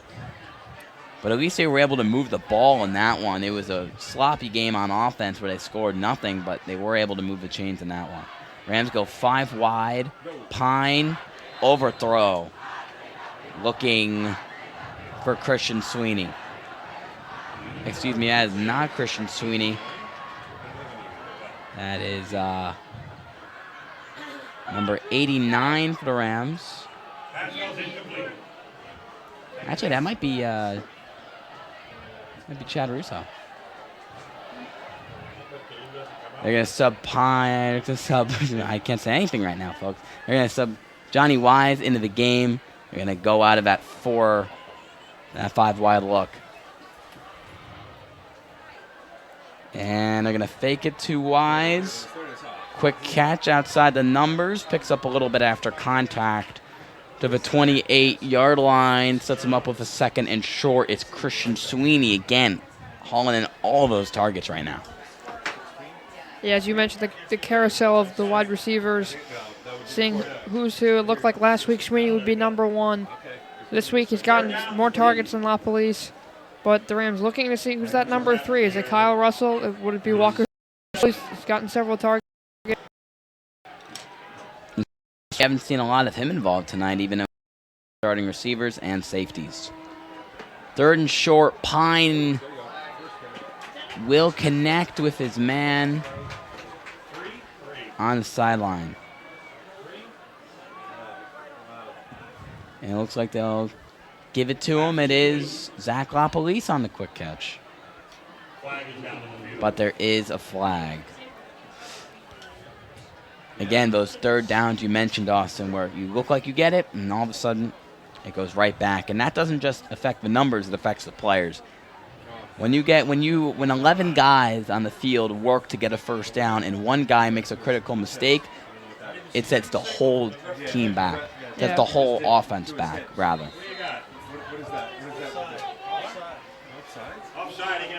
It's going to be offside. Surprised that wasn't blown dead from the start. So it will be 3rd and 12. 5 wide set here.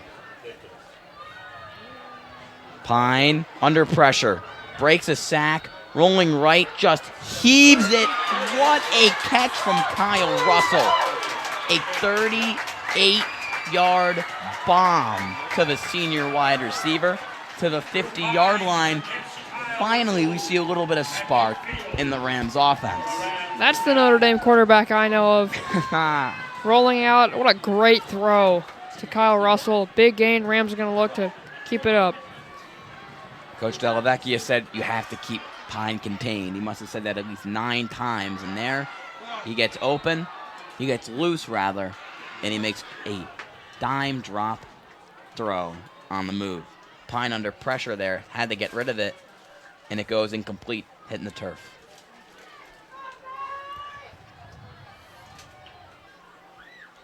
Rams are going to go without a running back yet again here. And that's going to be a penalty. And looking from the body language on those Rams players, looks like it was on them. Again, you get the big play from Russell, and you go back. It's going to be an illegal motion on the Rams. It's going to push them back 5 yards to the 44-yard line.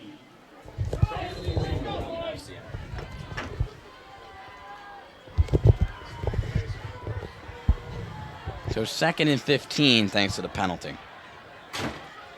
St. Joseph's giving them plenty of cushion here. Pine, quick ball, connects with LaPolice. He takes one heck of a shot.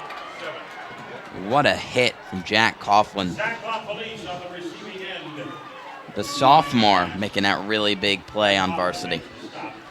LaPolice has had a quiet game, but over 200 yards and 5 touchdowns through the first 3 games of the season. He already has more touchdowns through 3 games this year than he did throughout all of last year as the number 3 wide receiver, now the number 1. 3rd down, Pine. Pressure, spins out of a tackle, just chucks it to a sliding receiver. It is caught. That's a 1st down.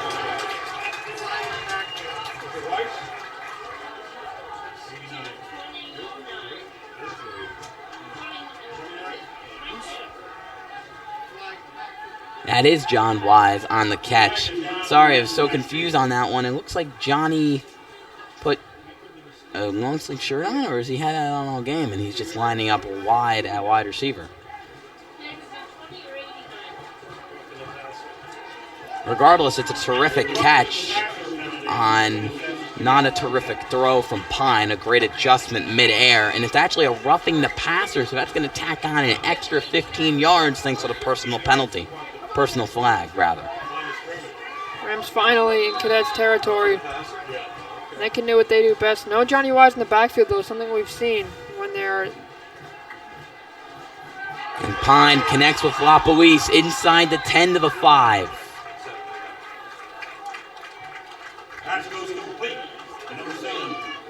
LaPolice looking for his 6th touchdown on the year as Pine's new number 1 guy. You know, he's not Quentin O'Connell, but he's a guy who's been really great for what the Rams have asked for him this year. He's been a really hard guy to defend and terrific after the catch. 1st and 5 from the 5. They're going to keep up this empty set look. Bit of a low snap. Pine has time. He'll roll right. Heaves it back at the end zone. Kyle Russell goes at it with one hand. Bit overthrown. Yeah, that's obviously overthrows. They hurt you, but obviously in the red zone, you don't want to turn the ball over. As Coach Marinelli has mentioned in the past, turnovers are the worst. And the turnovers are bad, but they are the worst when in the red zone. Can't afford to do that. Smart play, throw it out of bounds. You either put it where your receiver can get it or where no one can get it. Turnovers, obviously, you never want to see them in scoring territory.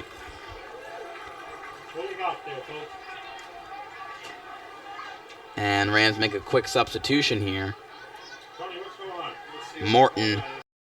And check out, Johnny Wise is in, as well as Christian Carson at the tight end position for the Rams. Looks like they're going to go goal line set. Penalty looked like moved the ball all the way to the 1 yard line. Good point. It's now 1st and goal. Pine keeps it, and he gets on the board. He's proven, hey, I ran a 4.7. I can run too. Drew Pine, his 2nd rushing touchdown on the year. New Canaan right now is electric. Finally, they're on the board. Yeah, smart play there. Johnny Wise has been contained all game. Pine keeps it untouched into the end zone. The Rams are on the board. That was a great drive, too. Starting in their own territory. Pine had some great throws, scrambling. And as we approach 90 seconds in this first half, this is something you like to see the Rams do, score, and long drives. And Nick Radman was 4 for 6 on extra points against Stanford, now 5 for 7 on the year. Hey, that's my birthday, 5-7, so that feels pretty good. 51-7 is the score as Drew Pine punches it in from a yard out for the touchdown. Penalties hurt the Cadets there on that drive, and the Rams made them pay for it, finally getting on the board. And even if the lead is a bit high now, at least with that score, you're able to go into next week with a feeling of, okay, that play works, that play doesn't. It's a triumph.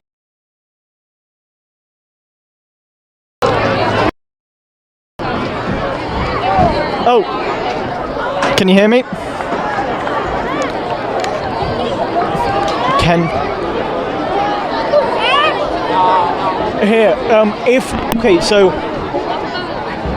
Colin, if this doesn't work or if you don't know if it's going to work, I can just always unplug my microphone, unplug it from the camera, and just plug it into one of the field mic.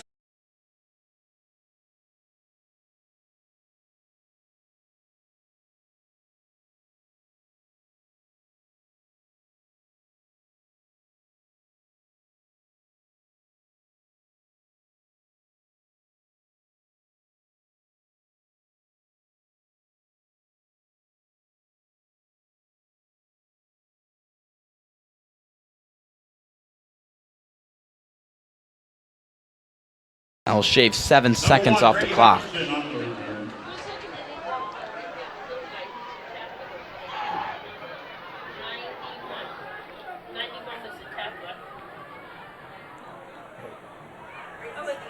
And it's funny, Wallace, an interesting number he wears, number 17. Every time I think of him, I think of Tennessee Titans backup quarterback Ryan Tannehill. But hey, he has looked phenomenal today. He is no backup. He is no DB. He's the star quarterback at his team. Give up the gut here. It's going to be a pickup of 1 for J-Rock, Jaden Sheridan, who they haven't needed to be that bell cow running back so far today. He's had a couple of really big runs, as you mentioned earlier, Austin. They haven't needed him to be that 1,300-yard, 26 touchdowns.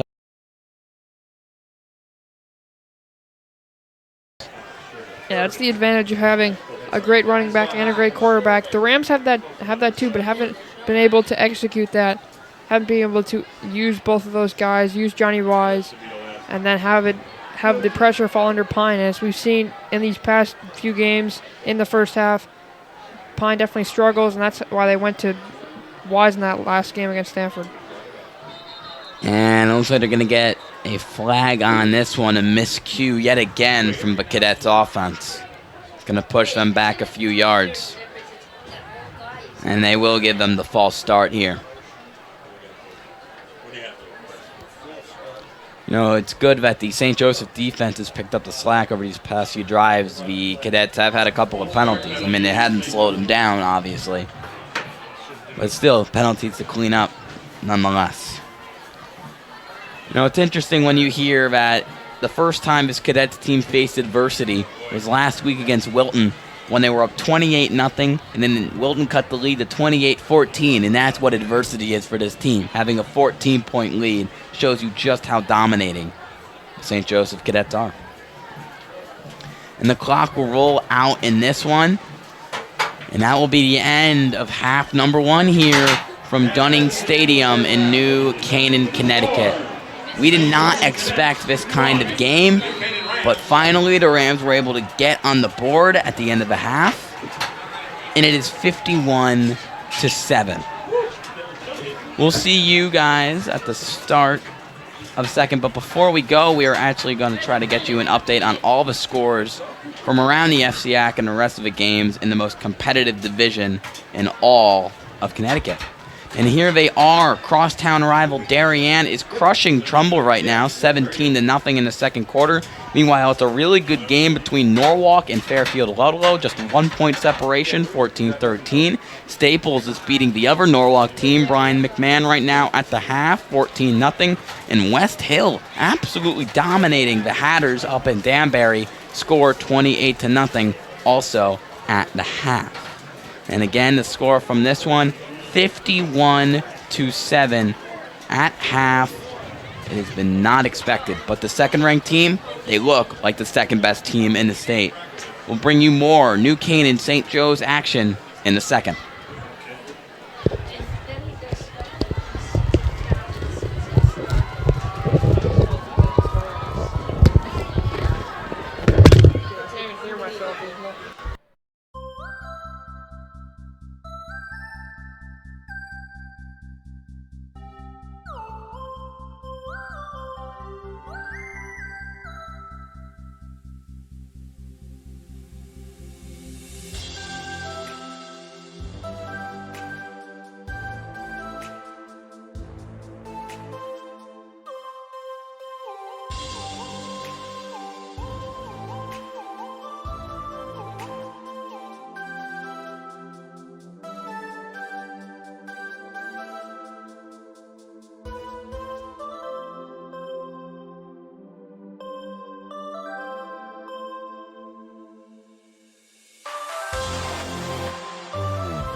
Never seen this.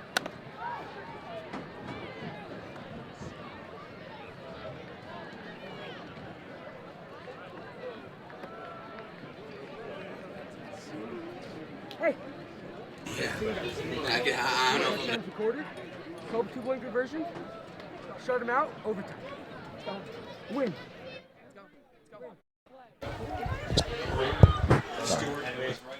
Hello everyone, we are back from Dunning Field where it has been all St. Joseph's in the first half. It's been one heck of a game and the Cadets have been the driving force in this one. It is 51-7. We've seen scores in all different variations. We've seen 4 touchdown passes from Jack Wallace. We've seen a rushing touchdown from Jack Wallace. We've seen a safety. We've seen a defensive pick 6. Question is, what haven't we seen? We've seen a kicker catch a touchdown. We've seen a kicker be a kicker. To say the least, it has been one of the more interesting games in New Canaan, in the state, in a long time. And a game that no one expected to be this, well, this non-competitive so far. Yeah, no one expected this game to be so one-sided.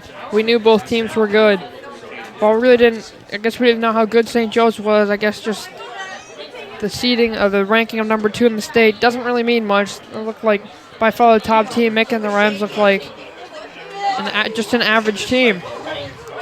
Well, it's not that we didn't know St. Joe's was good. We knew across the ball this team had no weakness, and especially being in a place where they can recruit kids from really a lot of different places in the state, they have the luxury of finding the premier talent that Connecticut has to offer. We just offense for New Canaan would fall flat, and the defense will get shredded deep. This reminds me a lot of the Greenwich game last year when New Canaan hosted Greenwich during the regular season, and the fact was that they didn't really go anywhere. I mean, the Rams were able to come back. They were down 21-0, but they came back with a couple scores. It was a competitive game in the first half. This game, we haven't seen really any point where the Rams have been in it.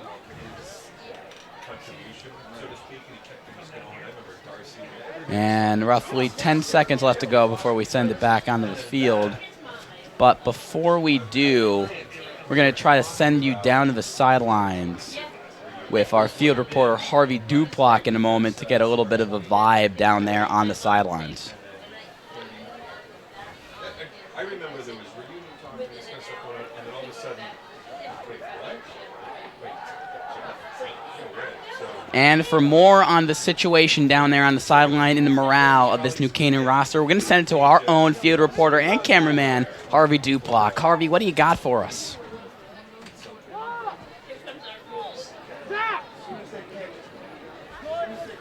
Hello everyone, I'm Harvey Duplock here live on the Rams sideline. Current score 51-7 in favor of the Cardinals. And guys, the mood down here is not good. I'm feeling bummed out just by being down here. And you've got to wonder, how did Marinelli hype up his team for the second half? Will they make a comeback? What are they going to do? Because right now, it's not looking too good. Everyone is not happy. So I don't know what they're going to do.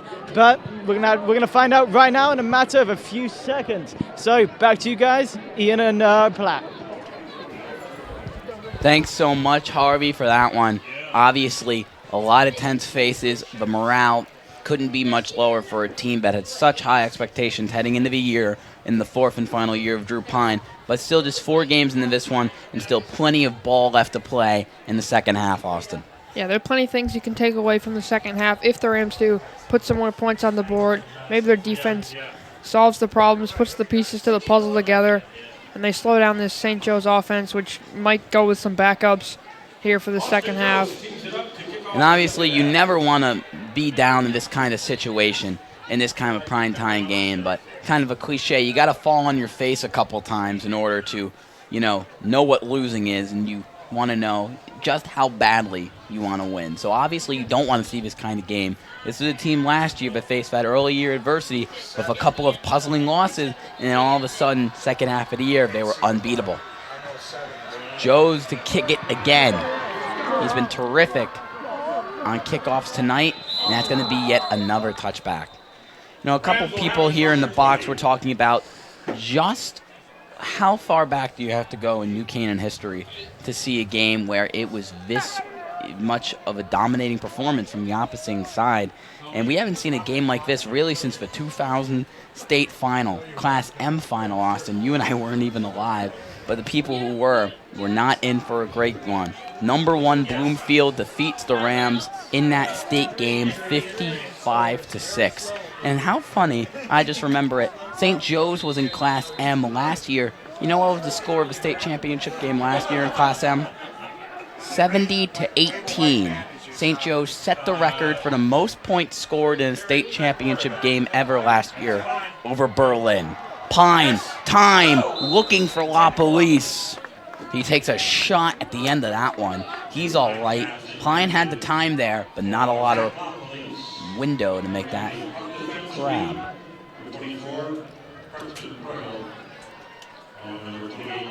And that team that beat Berlin 70-18 in last year's state championship looks like the team that's beating the Rams 51-7 right now.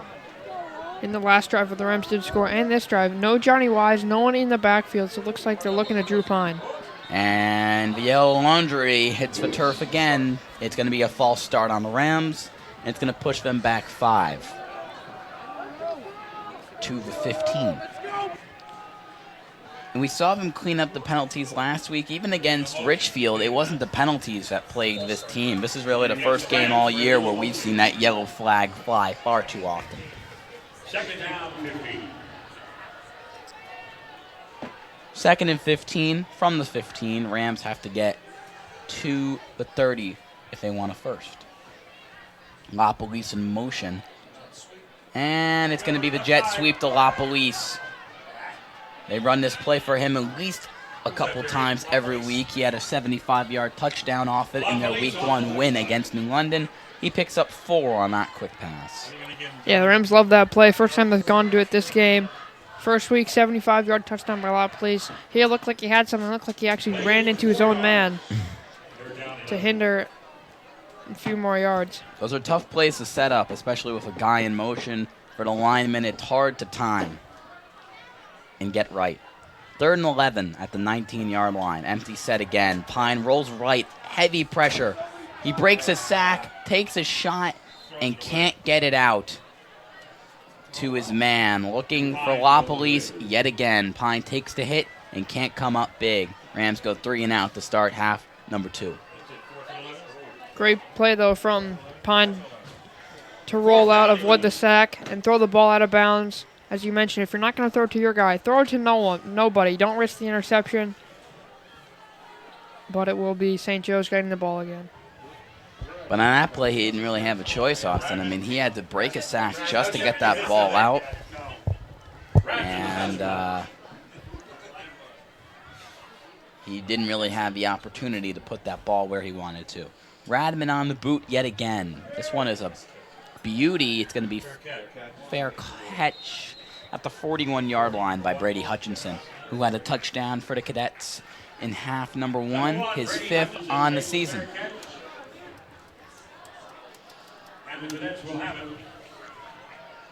So they'll start at the 42-yard line after a 39-yard boot from Radman. And Radman, brother of Peter Radman, who played here last season and went off to college, a backup lineman, a guy who asked his dad for kicking lessons as a kid. This isn't the guy who played soccer and then switched to football. This isn't the guy who played receiver like St. Joe's kicker and can play kicker. Sheridan goes back at least 5 or 7 yards on that one, and he ends up making it a 7 or 8 yard gain to the 50-yard line at the pickup of 8. And again, that's something out of nothing. That explosiveness on the outside is what makes him such a threat. The play is never over with him. That's right. The ability to get outside, break some tackles, and then go upfield towards the middle where his blockers are to get big positive yards. Gain of 9. It's going to be a gain of 9, and they cross midfield yet again in the Rams' territory at the 49 after a terrific run from Jaden Sheridan. Rams might bring pressure here with Finnegan. Give up the gut to Sheridan. Bounces off a man, and again, terrific run to the outside, inside the 45 to the 41-yard line. And the Cadets are really relying on their megastar running back here to churn some clock and just keep this dominating lead afloat. Yeah, they definitely want to take the pressure off of Wallace, who just had a great first half. Don't want to obviously risk anything like an injury or anything like that. Give it to your back, who has done so much for your team in this season, and especially in this game. Cadets go bunch formation to the bottom of your screen left. Third straight give to Sheridan. This time the Rams defense makes a stop. It's Chris Caratu, one of the many Rams on that tackle. Just a 1-yard gain up to the 41-yard line. Finally, Caratu gets a tackle. Really haven't said his name much, haven't seen him much. Offensive line for St. Joe's has done such a great job giving Sheridan the room to run and the ability to move outside and break tackles. And Caratu, a guy who's had 6 sacks over the last 2 games. He had a whopping 4 last week, including a bit of a freebie off a missed cue snap from the Black Knights. And he told me a couple days ago, he's like, I didn't even want that sack. I'm like, you didn't want a sack? What are you thinking about, Chris? Wallace, plenty of time. Beautiful throw, but can't connect. A little bit too much there. A little bit too little, excuse me. Tried to put it all into that deep shot for Brady Hutchinson, and he came up with nothing. Finally, some really good back-end coverage from the Rams. Yeah, it looked like Diamond was also over there. So the Rams finally getting someone to guard him successfully, avoiding the big play. As now will be a third and long, one of the first we've seen for the St. Joe's team, 39. True, but on that second scoring drive, I believe, they converted a couple of key third downs. And a 3rd and 7 and a 3rd and 9. They have the ability. But Rams will play back here to defend the deep play. Maybe look for a pass over the middle. And wide open in the flat is De Silva. Barreling over a Ram defender inside the 25. First down plus. That was Dean Ciencia right there, who once again looked like didn't know who to cover, where to go. And he left Diamantis open again for a first down. And Owen De Silva, the junior wideout, caught a touchdown earlier in this game. And he is a big-bodied guy who, these big-bodied receivers have to be able to separate and run good routes, and he does exactly that for this Cadet squad. And this time it will be a keep for Wallace, but a really terrific tackle from Captain Zach LaPolice. Wallace had a touchdown run earlier in this one, 2 on the season, but he's going to get nothing on that one. No gain at the 23-yard line. Good play by LaPolice. Haven't seen much of him on the defense this season, but a nice play there, seeing that Wallace has the ability to take the ball out of Sheridan's hands and keep it. Reads it well and no gain. Sheridan still to Wallace's left. They're going to put De Silva in motion, put him in line now at tight end. And it's going to be a give right. Beautiful hole created from the O-line. And he was able to get a couple off a cutback. It's Jaden Sheridan yet again up to the 21-yard line. But he only gets about 2. Actually, they'll give him 6. My mistake. He's inside the 20 to the 16-yard line. And it's Jack Finnegan, the Rams' leading tackler, with a whopping 27 total tackles through 3 weeks. One of the many Rams on that stop. And Finnegan, a great story, was named captain just a few days before the start of a regular season. A fan favorite, a team favorite, and loved by all his coaches. At inside linebacker. 3rd down. Give to Sheridan. Beautiful move, beautiful finish, touchdown. Cadets. Looks like he got shot out of a cannon. Yeah. Explosive speed. He sees the hole. He finds it, and that was that. Broke 2 tackles, but really untouched. Another great play by the offensive line, as you said, Ian. They could drive a car through there. You could drive a car through there.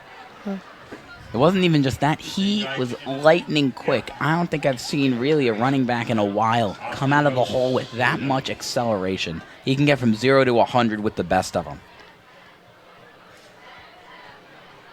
And kick is up. Kick is good yet again. Gosh, I wish I saw this guy hit a field goal. Joesph can hit it from anywhere. These are definitely hitting a couple of poor NC cars in the parking lot. 58-7. They re-extend the lead to 51 with 2:06 left in quarter number 3.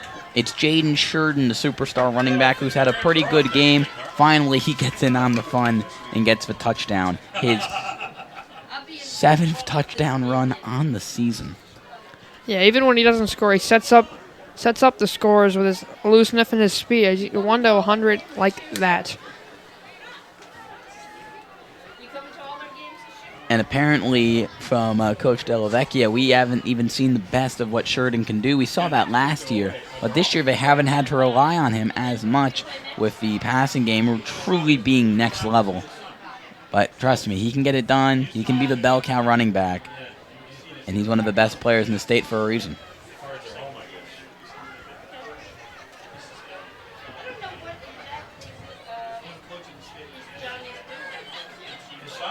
And Austin Joes has forced a touchback on all but one of the numerous St. Joe's kickoffs tonight. Not to mention he's nailed every extra point as we take a quick look at Coach Della Vecchia, who has coached a perfect game right now for the Cadets. Here's the boot. And again, it will be fielded by Kyle Russell, and he takes a shot, stands up, and is finally wrestled down across the 25 to the 28-yard line. Finally gets a chance to show his stuff, and it pays off, taking it out. And Russell just recently committed to play lacrosse at Franklin and Marshall College, an extremely talented multi-sport athlete, a great player for the Rams at the varsity level, and a really great player last year on JV. And obviously we'll see a lot more of him come the spring with lacrosse. Now, this is a Rams team that had 3 D1 players walk out the door last year. Obviously, not that same recognition or that same superstar talent this year, but a lot of young guys, a lot of seniors who've been waiting for this moment. And through the first 3 weeks, they looked ready to take on the challenge of replacing guys like Conley, Stewart, and Braden. But today, those guys have not shown up. It's Reed Brown in at quarterback for the Rams. Brown, the junior, gives it up the gut here to Johnny Wise, a pickup of a few. Wise subbed out Christian Carson in at running back. Carson also scored his first varsity touchdown last week up against the Black Knights.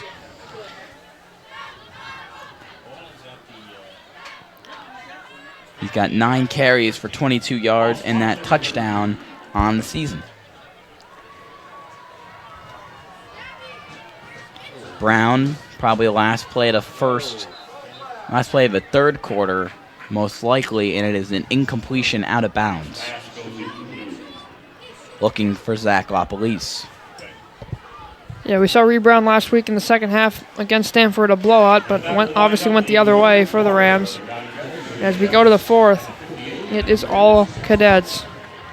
And Brown was so far 1 of 2 on the season for 8 yards as we head into quarter number 4. And we're going to try to give you a sneak peek at the Rams' schedule for the upcoming season. Still plenty of season left for the Rams. They get the bye week. This week they play Fairfield Ward, their homecoming game, 2 Saturdays from now on the 19th. Then they're on the road, a bit of a short week against Staples. Then they play former A.J. Albano team, the Brian McMahon Senators, on the first day of November. They play Trumbull a week later, Wilton, who St. Joe's beat last week. And then they cap off the regular season, as always, with the Turkey Bowl, which we will be covering yet again this year. It will be in Darien, not at Boyle Stadium, an interesting development that Coach Marinelli wasn't a huge fan of, but They'll just have to get it done on the road this time around. They've had the Blue Waves number in each of the last 2 seasons.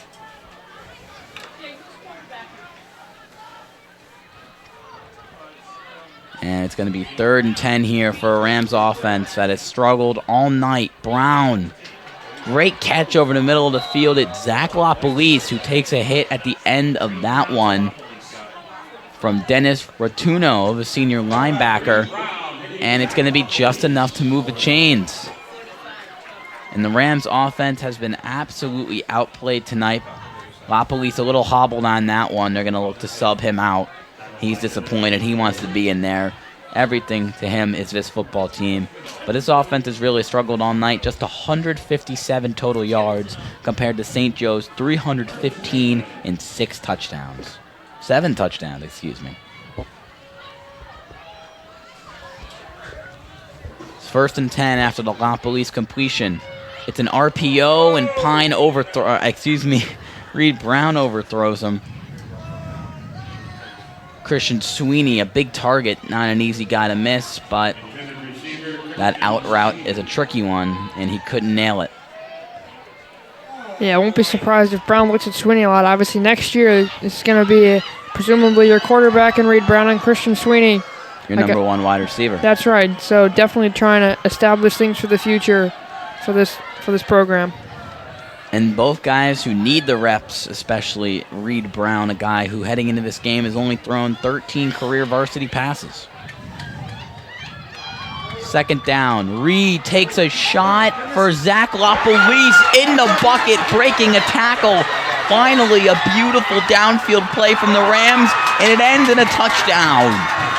Zach LaPolice, welcome to the scoreboard. That's number 6 on the season on the dime drop from Reed. Well, right as you mentioned, we thought LaPolice was injured, comes out for a play, and then gets the big completion. Great throw from Reed Brown. Steps back, was under pressure. Who would have thought is what someone just heard from the box. That is insane. I don't think I've ever seen Reed throw a ball that far down the field. This is a guy who is loved by the coaches. And that's why he puts the ball where it needs to be. Couldn't have been any better in one-on-one coverage to Zach LaPolice. Nick Radman on for his 2nd extra point on the night. Brown on the hold. Kick is up. Kick is good.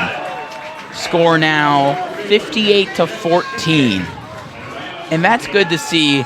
You know, this game a bit out of reach with 10:08 left in the game. But I see Zach LaPolice on the sideline right now, hugging Chris Canaan, getting a sip of water. That's the play the Rams need, not just because it's a momentum play, it's a great play to, end the game on late in the game, but it's also finally showing they have a vertical passing game, which we haven't seen from the Rams all year long. No, definitely Reed Brown has been in Drew Pine's shadow for 3 years now.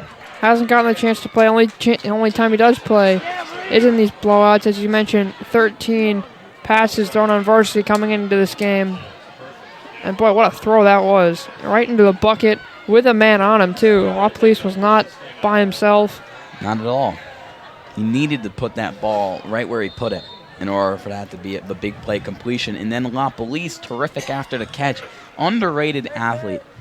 He's not the guy who might time the highest, but he's extremely quick, shifty, and for his size, extremely physical as he broke a tackle and took that one to the house.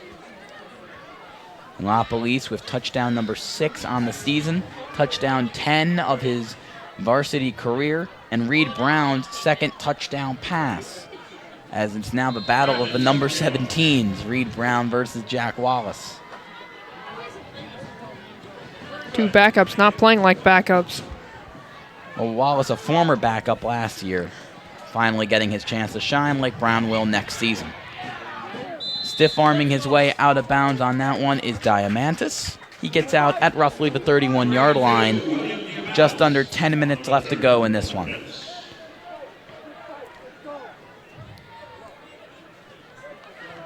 And it looks like St. Joe's, who knows, will they bring out their backup quarterback or will they get the much-needed reps for Jack Wallace? Not much needed, but still, with a guy with only 4 varsity starts, you want to get him as many reps as you can. He's still practically a rookie at the position. but it looks like it's going to be a new quarterback. It's number 7. It is Matt Morrissey, the brother of Captain Michael Morrissey. And let's see what he's got. Morrissey's going to keep it himself. Slips a tackle. This guy can move.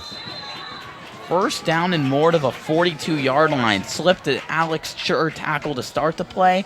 And he looks just like Wallace. He is not afraid of contact. Yeah, both those guys 6 feet, but definitely can run as well. That's going to pick up a roughly 11 yards. Good start for him.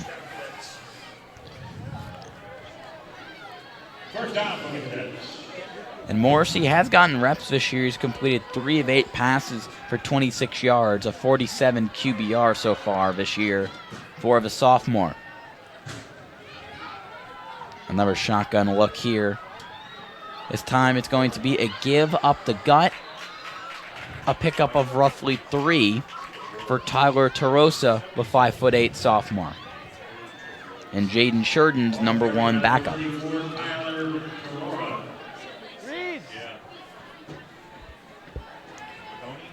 Just over 8 minutes left here as St. Joe's is getting in a couple of their younger guys. It's interesting, Coach Delavecchia said he does not like the running clock because he wants to see these guys play more. I mean, obviously the clock would be running in this situation regardless because it wasn't incomplete or there was no timeout, but he wants to see these younger players. He is always looking towards the future, just like Coach Marinelli. And this time Morrissey loses it. It's going to be a free sack. Jack Finnegan, one of the few Rams all over that one. We saw that a lot last week with the Stanford Black Knights and miscommunications on snaps. And that one is going to push the Cadets back all the way to the 31-yard line where they started the drive. Looks like Chad Russo was part of that sack as well. Uh-oh, Chad Russo, his second sack in 2 weeks. We mentioned it last week, Chad, a fellow member of NCTV. We got to watch out for him in the classroom again. Morrissey, quick completion out to the flat to Jalen Carter, another sophomore. The 5'10" man makes the quick catch.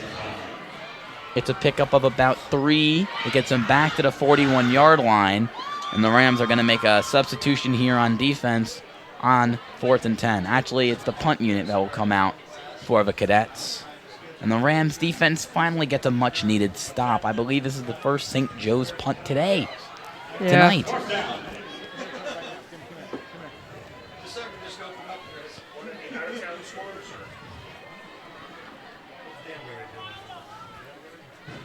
And Morrissey is actually looking like he's the team's punter, so he will stay out there for the boot.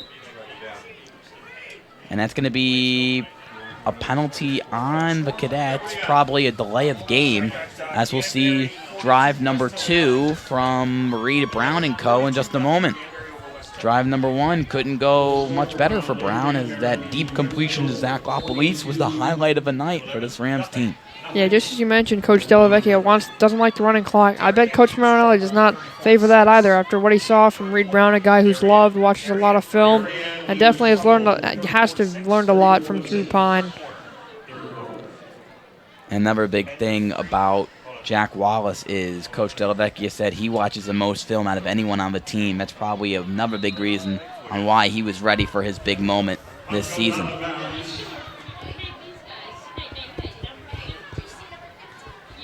And that boot will land roughly around the 40-yard line. As we got a final score from that Norwalk-Ludlow game we talked to you guys about right before the half ended. Norwalk won that game. The hometown team, my hometown team, beat Ludlow 28-27.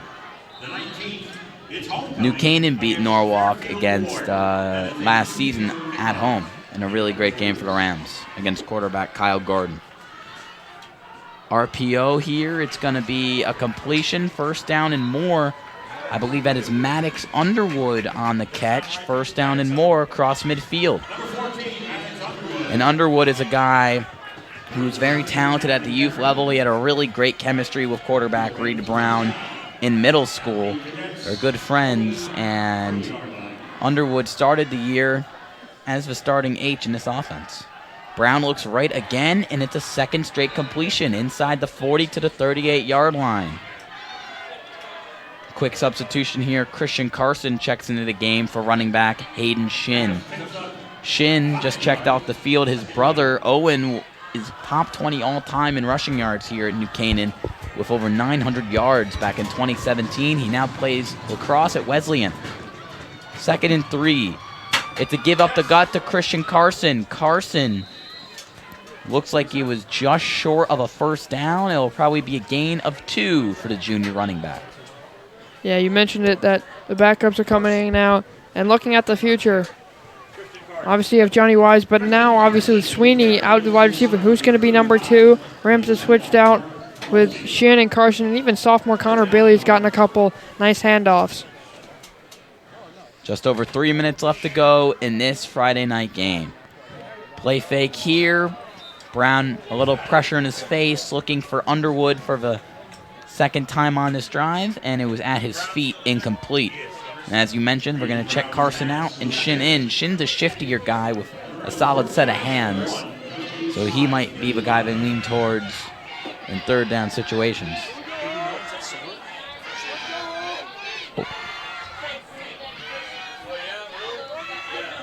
And it's a give up the gut, pickup of 2. As it's Hayden Shin on the run. And it looks like Shin was just short of the chains, but at 4th and 1 at the 34-yard line, obviously the Rams are going to go for it in this one. Not going to boot a 51-yard field goal. Not even with Radman's leg, they'll take a chance. Extend Reed Brown out more, as actually they're going to bring out the chains and see how close he really was to the first. The chain game. Late in this one, clock still running. Let's see, did Shin get the first on 4th down? And it looks like he was just short. And it looks like the Rams aren't going to go for it. It looks like they are going to send out the punting unit. Oh, but they're actually going to run it out in this one. Looked like that was 4th down. So turnover on downs. Reed Brown not happy about that. Not at all.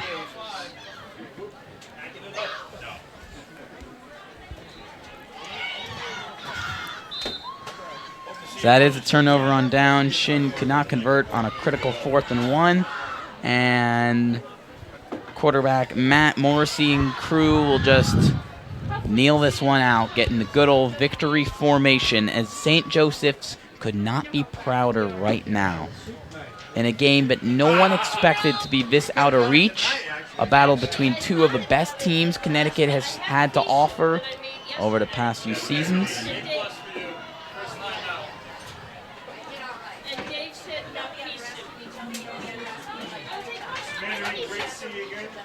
With New Canaan heading into the season as the 3rd best team in the state, according to Game Time CT, and St. Joe's as the 2nd. New Canaan fell down the rankings to 9 after their loss to Richfield, and after this game, it doesn't look much better for the Rams, but there's still plenty of season for both these teams, but we know this. St. Joe's is going to look for their 3rd state championship in a 3rd different class, and they look ready. And meanwhile, New Canaan, just like last season, Austin, is going to have to come out and win out and be a dominant team. They have to get something going through the second half of the season. Yeah, definitely. I think the Rams will take this bye week. We'll take the bye week going into homecoming. Not great, obviously, this result, but you get the week off. You can look at some things, little things here and there.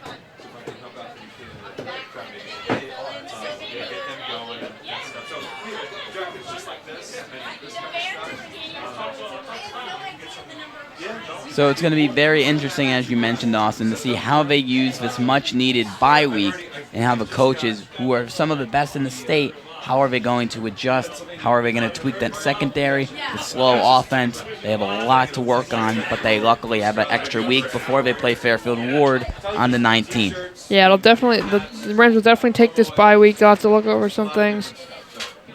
All I need is a logo and the address to send to the front check.